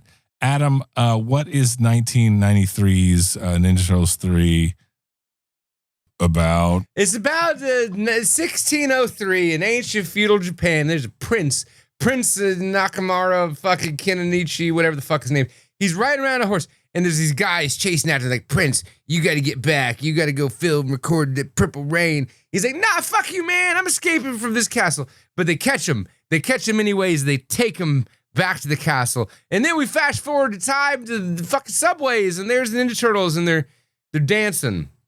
They're dancing. Yeah, and I'm going to try badly fucking I'm dancing. going to try real hard not to recap the 20-year-old angry video game nerd review of Ninja Turtles 3. Did you watch that recently? No, I didn't. But one thing he does observe, and I think it's worth bringing up, is that the entrance of the Turtles in the first two movies are like mysterious and kind cool. of mysterious and cool. This one, they come out doing the Breakfast Club dance. They're doing the Breakfast Club dance. I have a theory on this. Yeah, it was a fucking shitty cash grab. Is that your theory? Because you're right. My theory is it's basically you're so smart. They already HGTV'd the shit out of their lair underground. They didn't have to struggle for a place to live. Yeah, right. The first one, it's a sewer. It's like they haven't settled the sewers yet. All right, they're kind of running around the sewers. Second one, they have to find the train station, right? It's like a new transition period. You're right. The third one, they've settled into the train station. They're too comfortable. But the train station in Ninja Turtles 2 is like an epic, amazing cathedral it's the same place. Of Penn Station. They just watched a few fucking Real Estate Brothers episodes. Right. They didn't have that back then. And then they stole. They had something it's like similar. What's the fucking movie about the serial killer slasher or the guy with the mannequins? What is that movie called? Nightmare on Elm Street. How to Lose a Guy in 10 Days. No, Elijah Wood was in the fucking remake. Maniac. They have a bunch of Maniac mannequins running, like just decorated with Christmas lights or some shit. April's thrifting for him hard. April, I had my taste in women at 9 years old, and sure. I mean, I wouldn't have kicked April out of the bed, but as an adult seeing April in this movie, it's like she's hot, fucking 10, bro. Hottest April. April. The first April had a little. She had like a. Was that the same actress? No, not at all. I didn't think so. I think they did. The second and third one might be the same. Second and third one the same. I like that April on the side of the arcade machine too. Yeah. Oh, yeah. I like a slutty April and like the tight fucking yellow jumpsuit with it like zipped all the way down. On xhamster.com. Yeah, I like that April O'Neil. There's a porn star named April O'Neil. She gets fucked by the Ninja Turtles. It's great. I'll jerk to that shit. For the records, I like literally any woman in a jumpsuit. Yeah. Like any woman in a jumpsuit. If you're wearing a jumpsuit, like there was this Vivid porno we had back in the 90s. Vivid video. I remember that. Had all the Vivid stars, but it was like a NASCAR pit crew. Yeah. And they were all in jumpsuits just lezzing out. Oh, hell yeah. It was like, it was all the classics. You know what? I say this. Any like Vivid video, like Teenage Mutant Ninja Turtles, like fuck parody is better than Ninja Turtles 3. There's at least, way fucking better than Ninja Turtles 3. Not even just because of the porno. Not even porno aspect. The fucking acting. It's a good plot. Ninja Turtles movie. They have like a Krang dick in it. There's no fucking Krang in this. Well, why would you not put Krang in a Ninja Turtles movie? Because there was no this movie is the epitome of lazy and enough's enough. And you mean like Disney with their Marvel and Star Wars properties nowadays? I mean, this is almost like less. There's less effort in this than that. Mm-hmm. This was we have this franchise, we have this license, and it doesn't really matter what we put out because it's for children still. It's not for man children quite yet. That's later on with Michael Bay and all that shit. Yeah. It doesn't matter what we give them at this point. So again, it's like we've seen earlier, they crunch some numbers. They're like, I don't know, we'll fucking use some fucking. We'll do some time travel. I don't understand how this. And I'm a fan of shark jumping. I am, especially in a third installment. Like if you pull off jumping the shark, like let's fucking go. This is just a lazy shark jump. Sure. Andrew, Adam, your thoughts? I mean, I think you're not wrong. Like empirically, you're not wrong, but also you're looking at it at like a 20 millimeter magnification when like I think it like the most they ever thought it would be looked at in the early 90s was like maybe 2 or 3. They didn't. You know what I'm saying? They didn't anticipate like 3 40-year-old men kicking it apart in a fucking toy room. Yeah, sure. Toy lab. 30 They years don't later. care either. Yeah, on a we radio paid money show. to watch it again. Yeah, I know. I had to spend fucking money to watch this bullshit. Well, here's my problem, right? There's this fantastic video game called Teenage Mutant Ninja Turtles, Turtles in Time. It's like 91, 92, right? And you're Ninja Turtles, and you go all over time, and you fuck shit up all over the fucking like timeline, right? It's badass. It's fucking badass. Was this before or after? It was before. It was Okay. before. And then they make the Ninja Turtle movie where they travel through time, and they go to one Well, spot. perhaps they and were it's riding stupid. the coattails of the game. But if you're going to ride the coattails of the game, just steal the fucking plot of the game. Okay, I get that they didn't have the budget to make like a globe time It's not trotting. about budget though. It's just about like what is a net positive profit? Hey, who cares? Fuck this movie. Can we talk about why this movie sucks? I thought I mean, that's what I'm we were going to doing. talk okay. about why this movie fucking rips, dude. That's what I'm going to talk about. Tell us This why movie it fucking rips, Andrew. First of all, April O'Neil, hot as shit. Okay. Okay. We start with the hottest April O'Neil. Second of all, the sequence opens. It's not. with, She's not that fucking okay, hot. she's pretty hot. She's But, still like, pretty hot. But I mean, I'm with Andrew on this one. yeah. But it's not like I want to watch Ninja Turtles 3 again just because April O'Neil's so hot. I Second didn't go of all, jerk I mean, off there's- to anybody there's on the internet like- right there's now. no movies like that. Second of all, sick ass ninja sequence when they introduced the turtles. They all did ninja moves. That's fucking sick as shit. While they were dancing? Yeah, while they were dancing. While they were doing the While they Breakfast were Club dancing, fucking they were- dance? Yeah, dude. And also, yeah, dude, I'm not gonna. Okay, like Even though like, this is what happens in my house, and here's you the still deal. paint in the garage dance. First of all, you open a movie with sick nunchuck moves. Okay, I'm sold. I'm sold immediately. I want to see some sick You're a nunchuck moves. cheap date. I don't even care if the movie is unrelated to ninjas. If the movie somehow opens with a nunchuck sequence, I'm sold. First of all. Second of all, Michelangelo had a lampshade on his head for like the first 10 minutes of the movie. It wasn't funny. It was not funny, hilarious. I Andrew. It was laughed. not funny at I all, laughed. man. Dude, it was so funny. Dude, I laughed the entire time. Third of all, okay, if you just took the context away from this entire movie and somebody made this movie now where they were just like, hey, if Ninja Turtles never existed, dude, and then you introduced this premise of like, hey, there's 4 giant talking Ninja Turtles that do karate and they time travel back to Japan, I'm watching that movie fucking 10 times out of 10 because it's better than it's better than 95% of the dog shit Bobby, that your comes out hands these up. days. Please stop him. I understand what you're trying to say. The problem is there's a difference between what entices you to watch this movie, context or no context, Yes. franchise or no franchise, and what the actual movie is. Yeah. Yes. I'm going to agree with Bobby for once. The problem with that I'm claim bringing it is together. I'm bringing your the two together. philosophical alternate universe grasp at straws bullshit. Yes, okay, let's go with that for a moment. I'm not grasping at straws. I'm grasping at a lampshade on a giant turtle's head. That's what I'm grasping at. Yeah, like Elvis Presley in Blue Hawaii. Like there's so many references to shit from the fucking 60s Yeah. and 70s that nobody's going to fucking get. I mean, laughed well, every time he's on the screen, I pop laugh. culture references have always been a part of Ninja Turtles lore. Swing! But you can't. That's a perfect example. You cannot reference pop culture that came out the same fucking year. They can. You could go too far. You could And go too they far in the did. past. When did Schwing come out? It did come out. It the was same year, huh? fucking It was the year Wayne's before. World. It was 92. 92, 93. Yeah, I mean, let's call it the same year, all intents and purposes. Like Like, piggybacking on the Wayne's But World. it was aimed at Wayne's World- children, Wayne's so they World- wanted to catch the whole swing thing because the kids would and get not, the joke. not that's in this movie. And granted, that was a thing of its time, but this is clearly just cheap nonsense. It wasn't original like Toka and Razar. It wasn't like cutting edge and gritty like Vanilla Ice playing the ninja rap. It had none of what made Ninja Turtles 2 Secret of the Ooze so goddamn magical. David fucking Warner. There's no David Warner. We had Stuart Wilson, who's known only as the bad guy from No Escape, and that hadn't even come out yet. Let's talk about, though, how difficult it must have been to find any sort of flour in ancient Japan. And yet they still found some sort of flour to at least attempt a deep dish pan pizza. Yeah. In feudal Japan. Wait, we didn't have rice flour? They had rice flour. Was that what that was? Sure. Is that why it came out burnt? Yeah.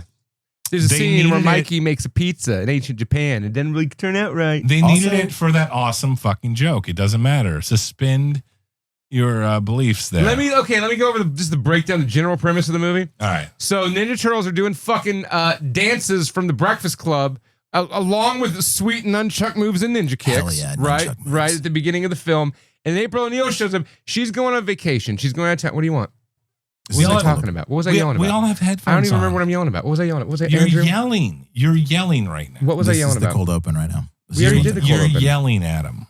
For fuck's sake, what was I fucking talking about? Do you know what Mike bleed What is? the fuck was I talking? Rice flour. Mike bled because he was a cutter like you when you're in the kitchen. Fucker, no fucking Band-Aids. So anyways. Hey, give me more stuff I have to edit out. I lost my train of thought and I was asking for either of you fucking mustache I can't remember now. Just to stop fucking yelling. tell me. Just Well, stop he has a full yelling. beard. You're yelling. Well, he still has Why a are mustache. you A yelling? mustache above his beard, okay? That's You both true. have mustaches. I like that you just have a mustache. It's Goddamn right. It's better than what he's got. You're goddamn right. Fucking top knot. What is this movie about? It's about these fucking stupid turtles in bad costumes, and this broad that they're friends with goes shopping for him because she's going on vacation. And so she buys Michelangelo a fucking lamp to put on his head. Hell yeah. Like Elvis Presley from Blue Hawaii.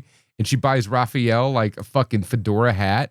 And she buys Donatello like A book? who fucking cares? But she buys Splinter a magical lantern. It's like a lantern.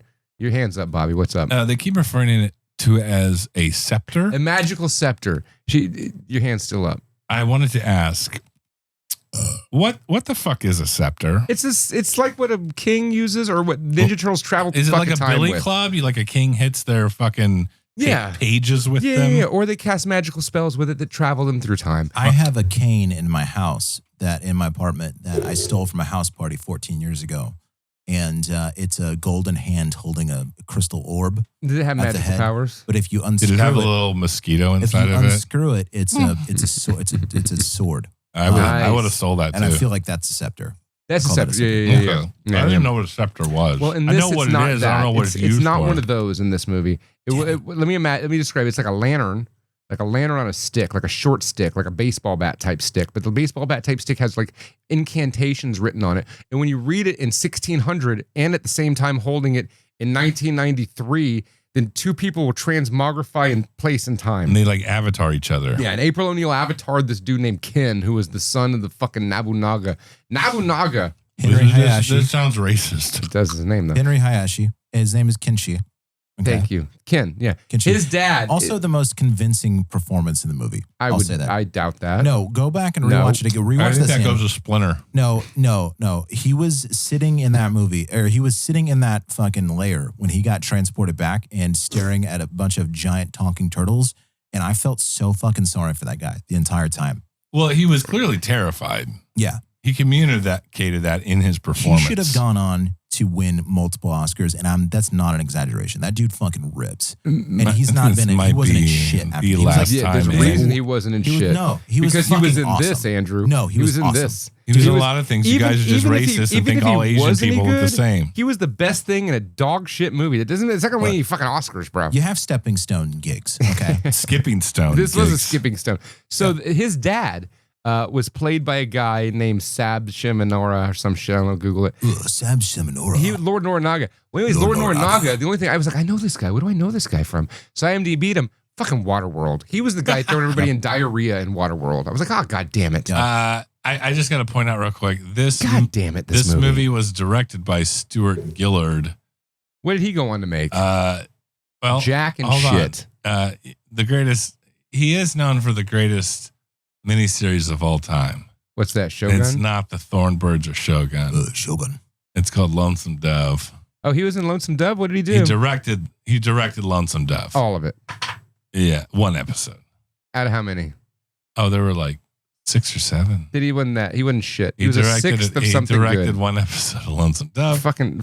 And also one episode of a little gem from the 90s, Poltergeist The Legacy, which I highly recommend. Oh, hell yeah. And then also the funniest Disney movie ever made starring Harlan Williams, Rocket Man. I do love some Harlan Williams. Yeah, I'm not going to lie. Who doesn't? Who doesn't? Wait, Harlan Williams was he Rocket rips. Man? He fucking rips, Yeah. as they would say. I had no idea. He's Yeah. not the Rocketeer. It's a different. No, Oh, not the damn Rocketeer. it. That's a very, okay. that's a very different movie. I was like, what the hell? So we got to give Stuart Gillard his props for Rocket Man with with Harlan Williams. Where are you going? Yes. I gotta take a piss. So I thought the Japanese actors in this movie basically stole the performance. I thought they were all pretty awesome. Also, they were they're the most funniest. Like when when the 4 got transported back to Japan in the end, and they were like stumbling out of the room, they were like hooky. That was pretty funny. here's one thing I'll give this movie credit for. I had a moment where I was like, we're frilly English lords in Japan in the 1600s, and then not a minute after I asked myself that, Leonardo in a throwaway line of exposition is like explaining that they were trading with the Japanese at that time. I thought that was one of the dumbest things, because like they like explicitly explain it, because they're like, we have to explain this, you know. The target audience for this movie does not give a fuck about that at all.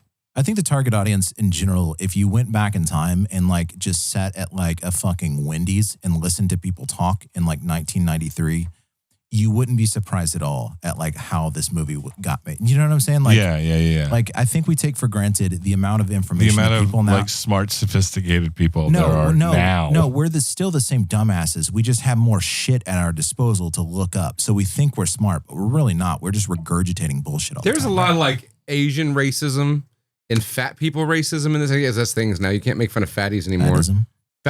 Not on my watch. So there was a lot of that, and it's 93. It was 93. It was the product of the times, you know. And I was okay with that. I'm like, okay, they're making bad Asian jokes. Adam, get and they're down. Making fun of fat people. Get down with your turtle self. Cowabunga, dude. I just always thought like Donatello was a smart one, and Corey Feldman doesn't sound smart. Well, it's funny you bring up Donatello, because this is the first of the Ninja Turtles movies. Granted, I've seen 1 and 2 multiple times.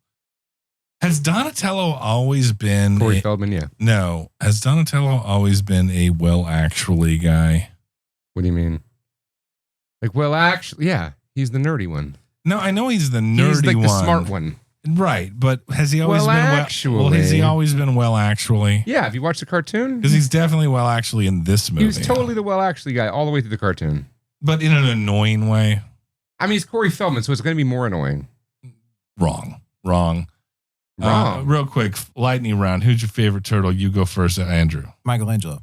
I'm a Raphael guy, but Bitch. okay, because I'm a cynic. High five. Yeah, dude. Fucking Mikey. Yeah. Party cowabunga, dude. This seems like a good portion or time to bring Raphael's up. cool. This seems like a good time to bring up Well, Mikey. the accent origins of these Ninja Turtles, especially the one in this, the accents with this movie, because Raphael that's a strong either New York or Philadelphia accent. Okay. Yeah, it's New York. The other three, on the Brooklyn. the other 3 definitely California. Some very. I thought they were all supposed to be New Yorkers. I mean, Well, obviously the other Michelangelo is obviously a surfer. Yeah. You don't surf in New York. But well, Raphael's definitely Brooklyn. I mean, yeah, it's a hard New York accent. Yeah. He's the I'm only trying one to that think sounds of like he's from New York. Yeah, he sounds like a traffic Donatello cop. sounds like Corey fucking Feldman. Corey Feldman. Yeah, he's like, I killed a fucking Which lost is- boy. And then Which is Leonardo's basically like California. astute and non-regional. It's ambiguous, but it still leans towards California. Interesting. So it's like 3 of them are like the Californians, and then Raphael's like, I'm a traffic cop in New York. Hey, you're speeding. You're speeding over here. Yeah. I'll give you a ticket. It's Yeah, like, how Mama do- Luke. they all came from the same place. Damn! Adrian! Remember damn was a big curse word in the first movie? Dude, they said, damn. Oh, man. Yeah. It's dark. Yeah. Well, I'm going to let you guys keep steering the ship while I run downstairs real quick. Are you taking another shit, Bobby? No, I got him to get a drink. No, I'm gonna give him. Can you bring me a Klondike bar? Can you bring me a coffee? One of them coffee drinks? Do you have any drinks? Klondike bars in the freezer? Give me a coffee drink. Give him a Klondike. Get him a Klondike bar, Bobby. Klondike bar. Thanks. Dude, that would be fucking sick if you had a Klondike bar. If he just showed up at the Klondike bar, I'd be impressed. So fucking sick. Would you give me at least a bite? I mean, I would give you a bite for sure. I'd appreciate that. Like, because I wasn't expecting it. So, you've seen all the Ninja Turtles movies, at least the trilogy. For sure. Where does this one stand out of the three Ninja Turtles movies, Andrew? Obviously the worst one. Okay, so you'll admit that. You admit it's dog shit. For sure. It's trash. But like I was telling you earlier outside, like when I was watching it as a kid, I didn't have that internal sense of like, oh, this is dog shit. I just knew inside, I was like, something's off about this. Something's off. I didn't know how to articulate it because I was 11 or 93. I was 9 years old. Right. Yeah, so I was like, I didn't know how to be like, ooh, this is bad. I wasn't jaded yet. I was like still having fun. And I was like, well, we're probably going to go, to Chili's after this or something, watching it in the theaters with your parents. But I did know that like it was not the best one for sure. It's with this one. I remember I was 13 and maybe this was this before or after like Batman Forever? I think like a few years before. Before Batman Forever. Yeah. Right. Yeah. Because I remember seeing Batman Forever and being like, this is dog shit. Yeah. And I think I remember seeing this and being like this. Like I had already been jaded. I was 13. I was already jaded. I was already jaded. And I think one of the things about this movie that just doesn't fit, that's off on it, is the fact that the bad guy is Stuart Wilson playing a pirate from 1600s. Yeah. That's the main bad guy. Like that's lame as fuck. I mean, if you look at his career after that, he didn't go on to like play a lot of prominent villains after this either. I mean, I think that his more prominent roles were actually after this, if we're being 100% honest. He was an Enemy of the State. He was an Enemy of the State. Oh my God, you brought a popsicle? It's a popsicle. I mean, that's not bad. I mean, it's Klondike adjacent. It's Klondike adjacent. For sure. This is a Powerade popsicle? Oh, fuck Don't slurp that into the microphone. We got a lot of listeners that will get mad at that. I mean, he was in Hot Fuzz. Yes, he was. He was in Hot Fuzz. He was great in Hot Fuzz. He died off pretty quickly. No Escape. No Escape. Enemy of the State. Enemy of the State. The That's Mask a great of Zorro. fucking movie. Right. And look, I'm not hating on Stuart Wilson. He was in The Rock with Sean Connery. Yeah, we know who was in The Rock, bro. It's just he's not a good Ninja Turtle villain. Like, I'm sorry, Adam, Wilson, let's be honest, the fucking pirate is not a good Ninja Turtle movie villain. Like, he's not movie the actor's caliber. fault. When I was a kid, stupid, lazy bullshit writing where they ran the numbers. They said, let's just fucking put him in Japan. But you know what, though? At the same time, like, with the Ninja Turtle like toy line they were pushing at the time, there's like Ray Fillet and there's Ace Duck and there's Wingnut and Screwless. There's all these crazy, weird fucking mutants. You're not gonna get that in the movies. But fuck you for not giving me that in the movies. I wanted to see some fucking crazy fucking Genghis Frog Well, this shit. is all old hat. Whatever. Fuck this movie. It's all old hat. Now, Adam. It pisses me off. So you made me watch it again. Can I just mention real quick? Have we even talked about the plot of this movie? Can I just say real quick? We already went over the whole plot. They travel in time. We're talking about Teenage They found a Mutant Ninja scepter Turtles. and they travel in time. Hold on. Let Andrew talk. He's our guest. I turned 40 in 3 Do not weeks. eat that into the microphone. You fucking handed it to me. You didn't bring me a coffee like I asked. Stop eating that into the microphone. If you would have asked me 20 years ago, hey, what are you going to do on the eve of your popsicle. 40th birthday? I would not anticipate I would be eating a tube popsicle, wearing Reebok pumps, Talking about Ninja Turtles 3. reviewing Ninja Turtles 3. Wait, is your birthday tomorrow? It's like in 3 This weeks. is the state close of enough. manhood in 2024, guys. It's Speak just for very yourself. authentic. It's like we're Oh, wait, fuck, basically. I am a I mean, man, it's aren't I? basically like method acting in a way because you're putting yourself in the mindset of 1993. Yeah, please stop slurping that. This is not an ASMR show. You gave me a fucking popsicle. Adam blows In a a microphone. I mean, popsicle. literally wearing Reebok pumps. Those are dope. Those are about the same time as Does the this pump movie. still work? The pump still works. Eating Nice. a tube popsicle. I know it. Oh my god, It's like so it's like the gross. perfect. I have storm. mesophobia, Adam. What's that? It means weird noises make me cringe. Oh man, I'm so hard. I mean, what? This is like the Bill Paxton Twister perfect storm, like grabbing the dirt, looking at Guys. the atmosphere of Guys. like how to put yourself in the mindset of. Put the Ninja Turtles. popsicle. Put You the popsicle. gave me the pop that you handed to me. Put the push pop down. Hey, you know what I realized about push pops? Remember, that's not a push pop. A push pop was the I love push pops. Flintstone thing. Yeah, it's one of my favorite- one of my favorites. You know what it is, Sherbet. right? Sherbet. It's Sherbet. fucking sherbet. Yeah, I sherbet. just realized that at like 39. Yeah, you didn't know that was sherbet? Well, I bought some sherbet the other day. Was and it I was Bluebell? like, this This is like is a just Flintstone push push pop. pop. Yeah. Yeah. It better have fucking been Bluebell. It was HEB, I You think. fucking asshole. No. HEB's got some good fucking ice cream in it. No, fuck you. Okay, Bluebell no, sherbet guys, is the only sherbet. you're- No. You're Hey, really TB, it's got some good No. fucking ice cream, bro. you're really off Creations. topic here. We're really off topic. Oh, can we? I'd rather fucking argue talk about about ice cream. Finish your thought about sherbet. Turn me First up. of I all, can't hear you. Bluebell lime sherbet is the superior sherbet of all sherbet brands. Of all sherbets, There's no comparison here.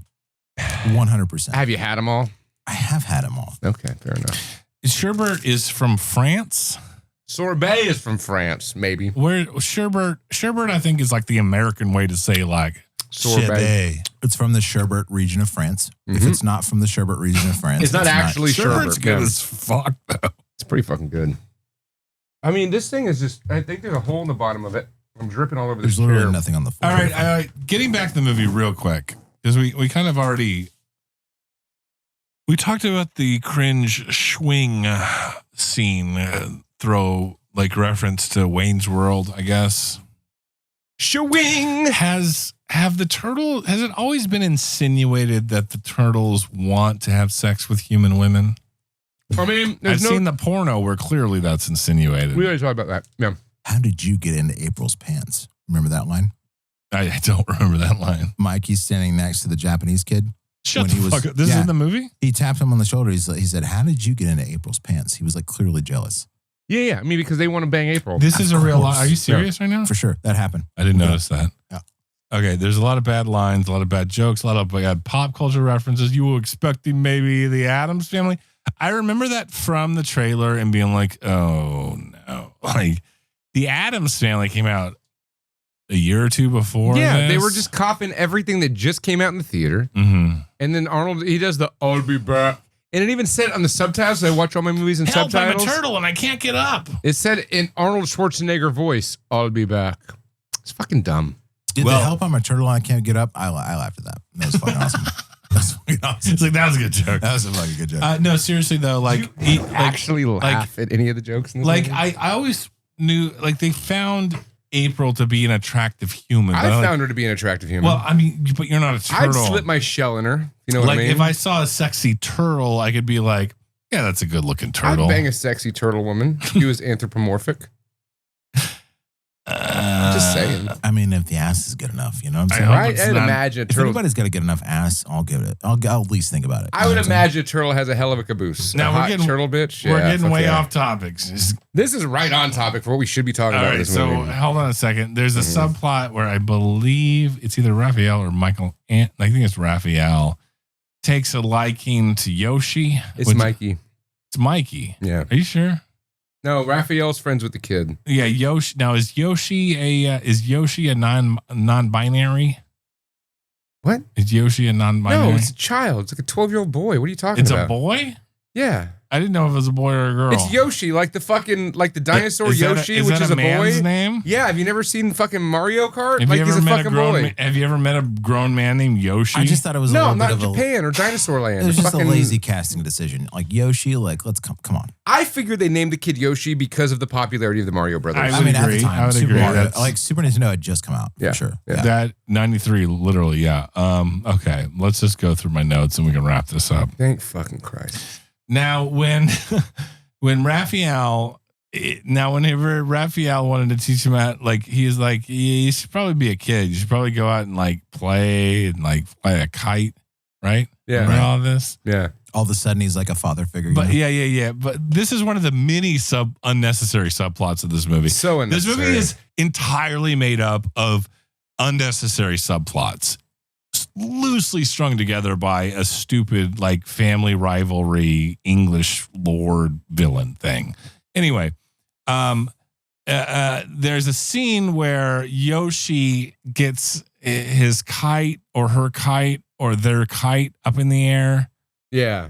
And the Japanese village ladies are very impressed, and they're like, "Oh, Yoshi, finally, look at him go." Yeah. Yeah. What do you think about that, Adam? I think it's fucking dumb. Why did the ladies in the Japanese village were like impressed by Yoshi getting his flight in the air? Because Yoshi That didn't have a kite's really dad. getting up there, is what he said. And I Yoshi just- got hit by a truck. I'm just like, why the fuck is this happening? And there's no like brain in a robot body, like with a giant robot technodrome trying to destroy the fucking universe. You know, like there's no triceratons. It's the fucking dumbass samurai kid Yoshi, the non-binary child with a fucking kite. First of all, I agree. It's fucking dumb. But second of all, there was never a crane in any of these Ninja Turtles. Right. Which, as a fucking child, I was like, where is Crane at? Thank you. Make a crane, dude. Crane. Make a crane. That would have been the coolest villain. Right? It's just a brain. It's just a scary brain. Huge lack of a villain. I will say, as far as subplots go, and the most egregious subplot offense in this movie was the touching upon the ancient Japanese Teenage Mutant Ninja Turtle lore in the scrolls, and fucking never coming back to it. There's scrolls where there's Ninja Turtles. In the past, there's scrolls of Ninja Turtles saving the day. Could have made the fucking whole movie nothing, about that. Nothing has a rhyme or reason to it. It's literally... They have Casey Jones. Elias Codius plays Casey Jones, and he plays a pirate in the past. Which, too. let's be honest, should have been played by Daniel Day-Lewis. I mean, they're not getting Daniel. They're not getting Daniel Day-Lewis. But you get for Daniel Ninja Turtles Day-Lewis. 3. This is right around my left foot. You get Daniel Day-Lewis as Casey Jones straight to the Oscars. Oh, okay? yeah. But they also Last didn't. of the Mohicans. That would have been right Ninja around Turtles Last of the 3. He could have hit cleanup from Last of the Mohicans with Teenage Mutant Ninja Turtles 3 and completely carried the franchise. You know what I'm saying? Yeah. Oh, for and sure. And why he didn't do that? Pizza in a basket. I mean... I'm not like I don't claim to be able to advise. I mean, look, career, Ninja Turtles 2 had David Warner. Ninja Turtles 3 should have had fucking Daniel Day-Lewis. Guys, you're losing the plot right now of the episode about Ninja Turtles 3. What's the fucking plot of this shit? Okay. You're drunk. And Hold on a You got a second. samurai ponytail in your head. It looks like somebody took a poop on your head. Look. Long story short, April O'Neil transports into 1600 fucking because she Japan. bought a scepter for Master Splinter, but she touched it and it teleported her. And then the Turtles, it's a rescue mission for April, and then it's leakage. We need to get back in time. I'm gonna go back in time. They got to figure out. They're like, oh well, the scepter was in Yoshi had the scepter the whole time because like they were about to make a fucking scepter out of the fat Japanese man and Donatello, right? So dumb. Do you guys watch the extras in the background during the fight scenes? Just standing there? Well, there's like a few people fighting, and then there's like some people that are just like standing there. Yeah. And some of them have like gray t-shirts on. And you can see the seam in the turtle masks as well. So you're saying that there's like not really like It's a lazy, quality, not it's like a the art department wasn't really quality with this? It's a lazy fucking movie, okay? Now, I just think there's so many. Any other plot with the Ninja Turtles would be better than them going to feudal Japan for a big budget film. Adam, I agree with you, but like, how many times in the multiverse universe we where, need to accept where the reality of what it is. Had Krang. I want to live in the universe where the third movie had Krang. We all want that. We all want that, but that's not what it is. That's not what God gave us in 1993. You think like maybe like there's a multiverse and like somewhere there is a universe where that happened and we're living in this shitty multiverse where it's all just falling apart? I want to live in the universe where they made a third movie of Krang and it was 1993 and they got Phil Tippett and they used the same special effects from Jurassic Park and Ninja Turtles 3 was the best movie ever and Krang looks so cool and it's still held up today. Let me try to list off the subplots off the top of my head. Yeah, you guys try to tell me what the intention of them were. This is gonna be fun. Okay. April O'Neil finds pirate Casey Jones in a cage, and he works for. There's a weird attraction between them because it looks like Casey Jones. I guess I don't know. Was there ever a thing between Casey Jones and April O'Neil in the other movies? Oh yeah. Was there? Okay. Well then, sure. After Raph got done with her. Raph banged her? I like to think so. Okay, so that's the point. Is you barely know what I'm even talking about. I know there's a subplot with them too, like cozy. What? It doesn't matter. That's my point. It doesn't matter. Okay, so the next one is didn't matter. No, Raphael and non-binary Yoshi flying kites together. Sure.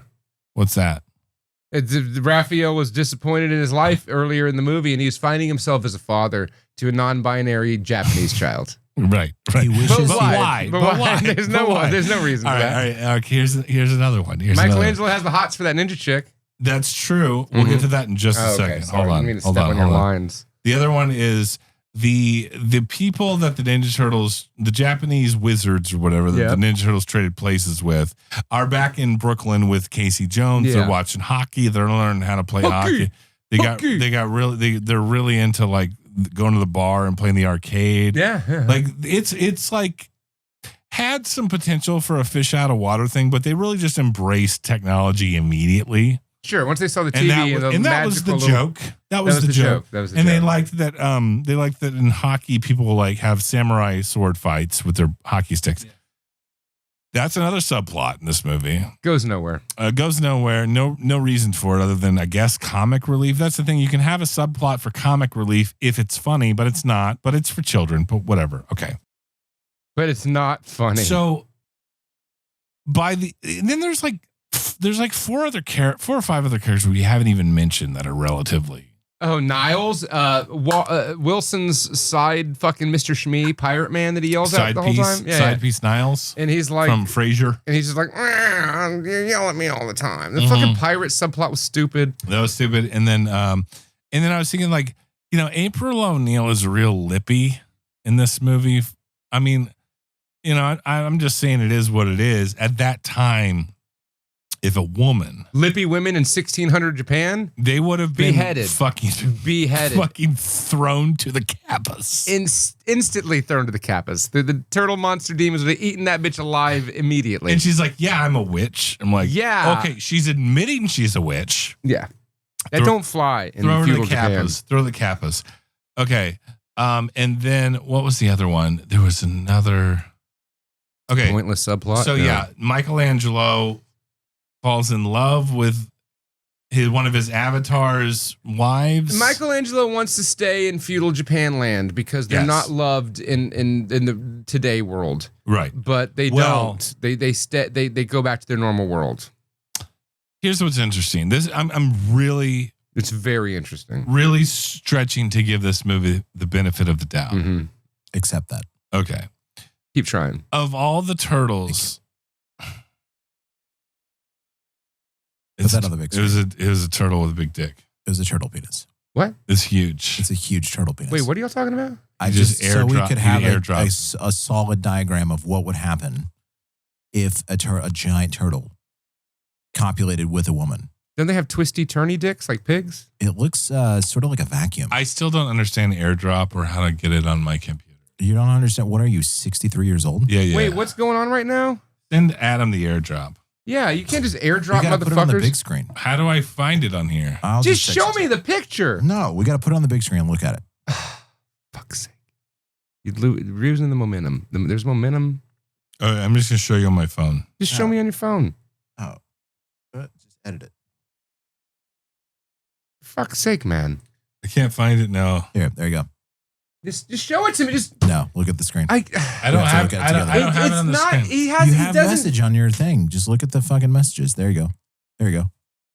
Click on that. Double click on that. Okay, so turtles got big dicks. Got a thick head on that thing. Okay. It looks like a hammer. It looks like Mjolnir. It looks like the hammer of Thor. It looks like something from Metroid. Just so we all established that if Michelangelo and the Japanese woman did fall into a relationship, he would kill her. All right, so I do want to talk about Michelangelo in this real quick. That's all right with you, Adam. If we can just, this is your show. We can wrap it up. This is your show, Adam. Of all the turtles, I never wrap it up with that want to stay behind in 1600 ancient Japan. Of all the turtles, it's Michelangelo. Well, Raph too, but Michelangelo's kind of the. Because he wants to stick his giant weird turtle cock in the ninja broad. Maybe, but maybe he's a party dude because it's his way of that he deals coping with the deep, unsettling depression that he has inside. Out of place in Brooklyn, New York. Sure, I can see that. Party in his way, he copes with being a teenage mutant horny turtle in a world of no teenage mutant horny turtleettes. Yeah. Swing. Teenage Mutant Ninja Turtles. Yeah, I mean, that's the thing. Like, I feel for the turtles because they're like, we have to be attracted to these human broads who couldn't take our ginormous turtle penises for one. And two, there's just no turtle broads around, right? There's no turtles. There's definitely no mutant turtle broads. Right. There's nobody for them to stick their turtle penises in. So let's put this into perspective. Let's say that we are oversized mutant humans. Sure. And the rest of humanity is like 3 inches tall. Oh, I'd fuck them. How are you going to do that? Like with your tiny penis. Like the Tinkerbell porno where they just fly all around it. Give me a rim job. It's just not the same. It's not Adam. the same. It's not the same. It might be fun to try. I'd give it a shot. Maybe it's fun to try. You think happy thoughts, clap your hands, you can fly. So what do you guys think of Ninja Turtles 3 from 1993? You start, Andrew. I mean, are we doing like a rating system? What that or just would you recommend it? Whatever you think. I mean, if somebody's like, let's watch this tonight, and you're kind of like hard up on things to find and watch, for sure. If you're on an island with one VHS tape and it happens to be this. If you're on an island with one VHS tape and it's this, fucking drown yourself in the ocean. I mean, fuck this movie. What happened to just watching bad movies? I thought the entire spirit of this podcast was bad movies. Agreed. That doesn't mean we fucking jerk off bad movies either. Okay. If they're unwatchably bad. Now here's the benefit of the doubt I will give Ninja Turtles 3. If you're showing a child that's really into the Ninja Turtles, it's like one of those things. Like, all right, we're gonna watch these old movies. We're gonna watch the old movies. Okay. It's like, let's have a fun night where we watch even the third one. And it's like you're so invested in the franchise at that point where it's like the third one is not. Yeah, it's not as good, but it's like part of the fucking. It's part of the sums I hear of the what you're saying, but let me just stop you dead in your fucking tracks. Okay, please do. So I'm the one in here that is a father, and I have a 12-year-old. And we've watched Ninja Turtles over the years. He really likes some of the old Ninja Turtle cartoons. The original cartoon, he likes it. The ones from the mid-2000s, the current ones, he likes them. Now, I tried to show him the original Ninja Turtles movie. I tried to show him this. I tried to show him this today. He lasted 10 minutes. He's like, Dad, I can't fucking watch this. And he'll watch older movies, right? Yeah. I've shown him fucking Horror Express. He's watched fucking Alien with me. He's watched some good shit, this kid. But I tried to show him this, and he couldn't get 15 minutes into it. Because the turtles look so stupid, he says. Now, let me ask you this. If he was, let's say, 4 or 5 years younger. I tried to show him the original Ninja Turtles 4 or 5 years ago. He's like, they look awful. I can't look at them. They're giving me nightmares, Dad. Okay, I prefer Muppets over CGI. Oh, yeah, he's fine with the Muppets. No, I personally prefer Muppets over CGI, too. That's essentially what the Ninja Turtles, they're fucking ninja Muppets. You know what, though? That was a good outro. So, Adam, would you recommend Ninja Turtles 3? No, absolutely not. If you're going to watch Ninja Turtles, watch Secret of the Ooze or watch the first one with Sam Rockwell. Definitely watch the first one with Sam Rockwell. Yeah, because it's got Sam Rockwell. The second one has fucking Vanilla Ice. And I haven't watched that one in a long time, but I remember loving it. It will be definitely a more fun, enjoyable experience than Teenage Mutant Ninja Turtles 3 from 1993. My name is Snobby Bobby. In front of me is Crude Rude Dude, the Pork Chop Moon Man. And to the right of me, our guest spot appearance of Andrew. Andrew what? Some guy named Andrew. Wow. Can I plug my stuff? Yeah, plug your stuff. Thanks. Plug yourself right in front of us. I play bass in an 80s synthwave band, Yatte, Yatte. Look us up on Spotify. Look us up on Instagram. I'm going to look that shit up tonight. They're really good. Look us up on the Yatte universe. I just joined the Radiohead tribute band in town. Paranoid Androids. Oh, you like Radiohead? I'm going to need you to leave right about now. I like Radiohead. They're fantastic, aren't they? Yeah. Greatest band of all time. All good. They're no Pink Floyd, but they're good. Sleep at the Wheel is on our Happy Trails tour. They're no better than Ezra. Come see us if you're in the Western Swing, and launching a YouTube channel, but we'll talk about that. If you got a good TikTok channel, so I have 9 total TikToks. Yeah, they're good. Really? They're good. They're good ones. Though. They're solid talks. I gotta be more prominent on the talks. Yeah, I don't go on TikTok. I'd be friends with you on there, but I'm not going to do that. Now, is any of you guys? Not even for you, Andrew. Any of you guys going to go with me on September 11th to the World Trade Center? It's called the Freedom Tower now. Oh. September 11th, I needed someone to go with me. I'm in. The Aztec Theater to see Alkaline Trio. Nah, fuck that shit. Oh, I don't know about that. I don't listen to that dog shit. You've been listening to Not For Everyone podcast. Buy my ticket. Wait, can you buy my ticket? We'll see how much. If you buy my ticket. Hey, you can buy me a ticket, but I'm not fucking going. Bye. Even if it's free. Bye, everyone. Follow us on Instagram and drink Fox and Sons. Drink the Fox and Sons coffee. It's like delicious foxes brewed up some coffee and then shoved it in your face. Drink it now. Drink it.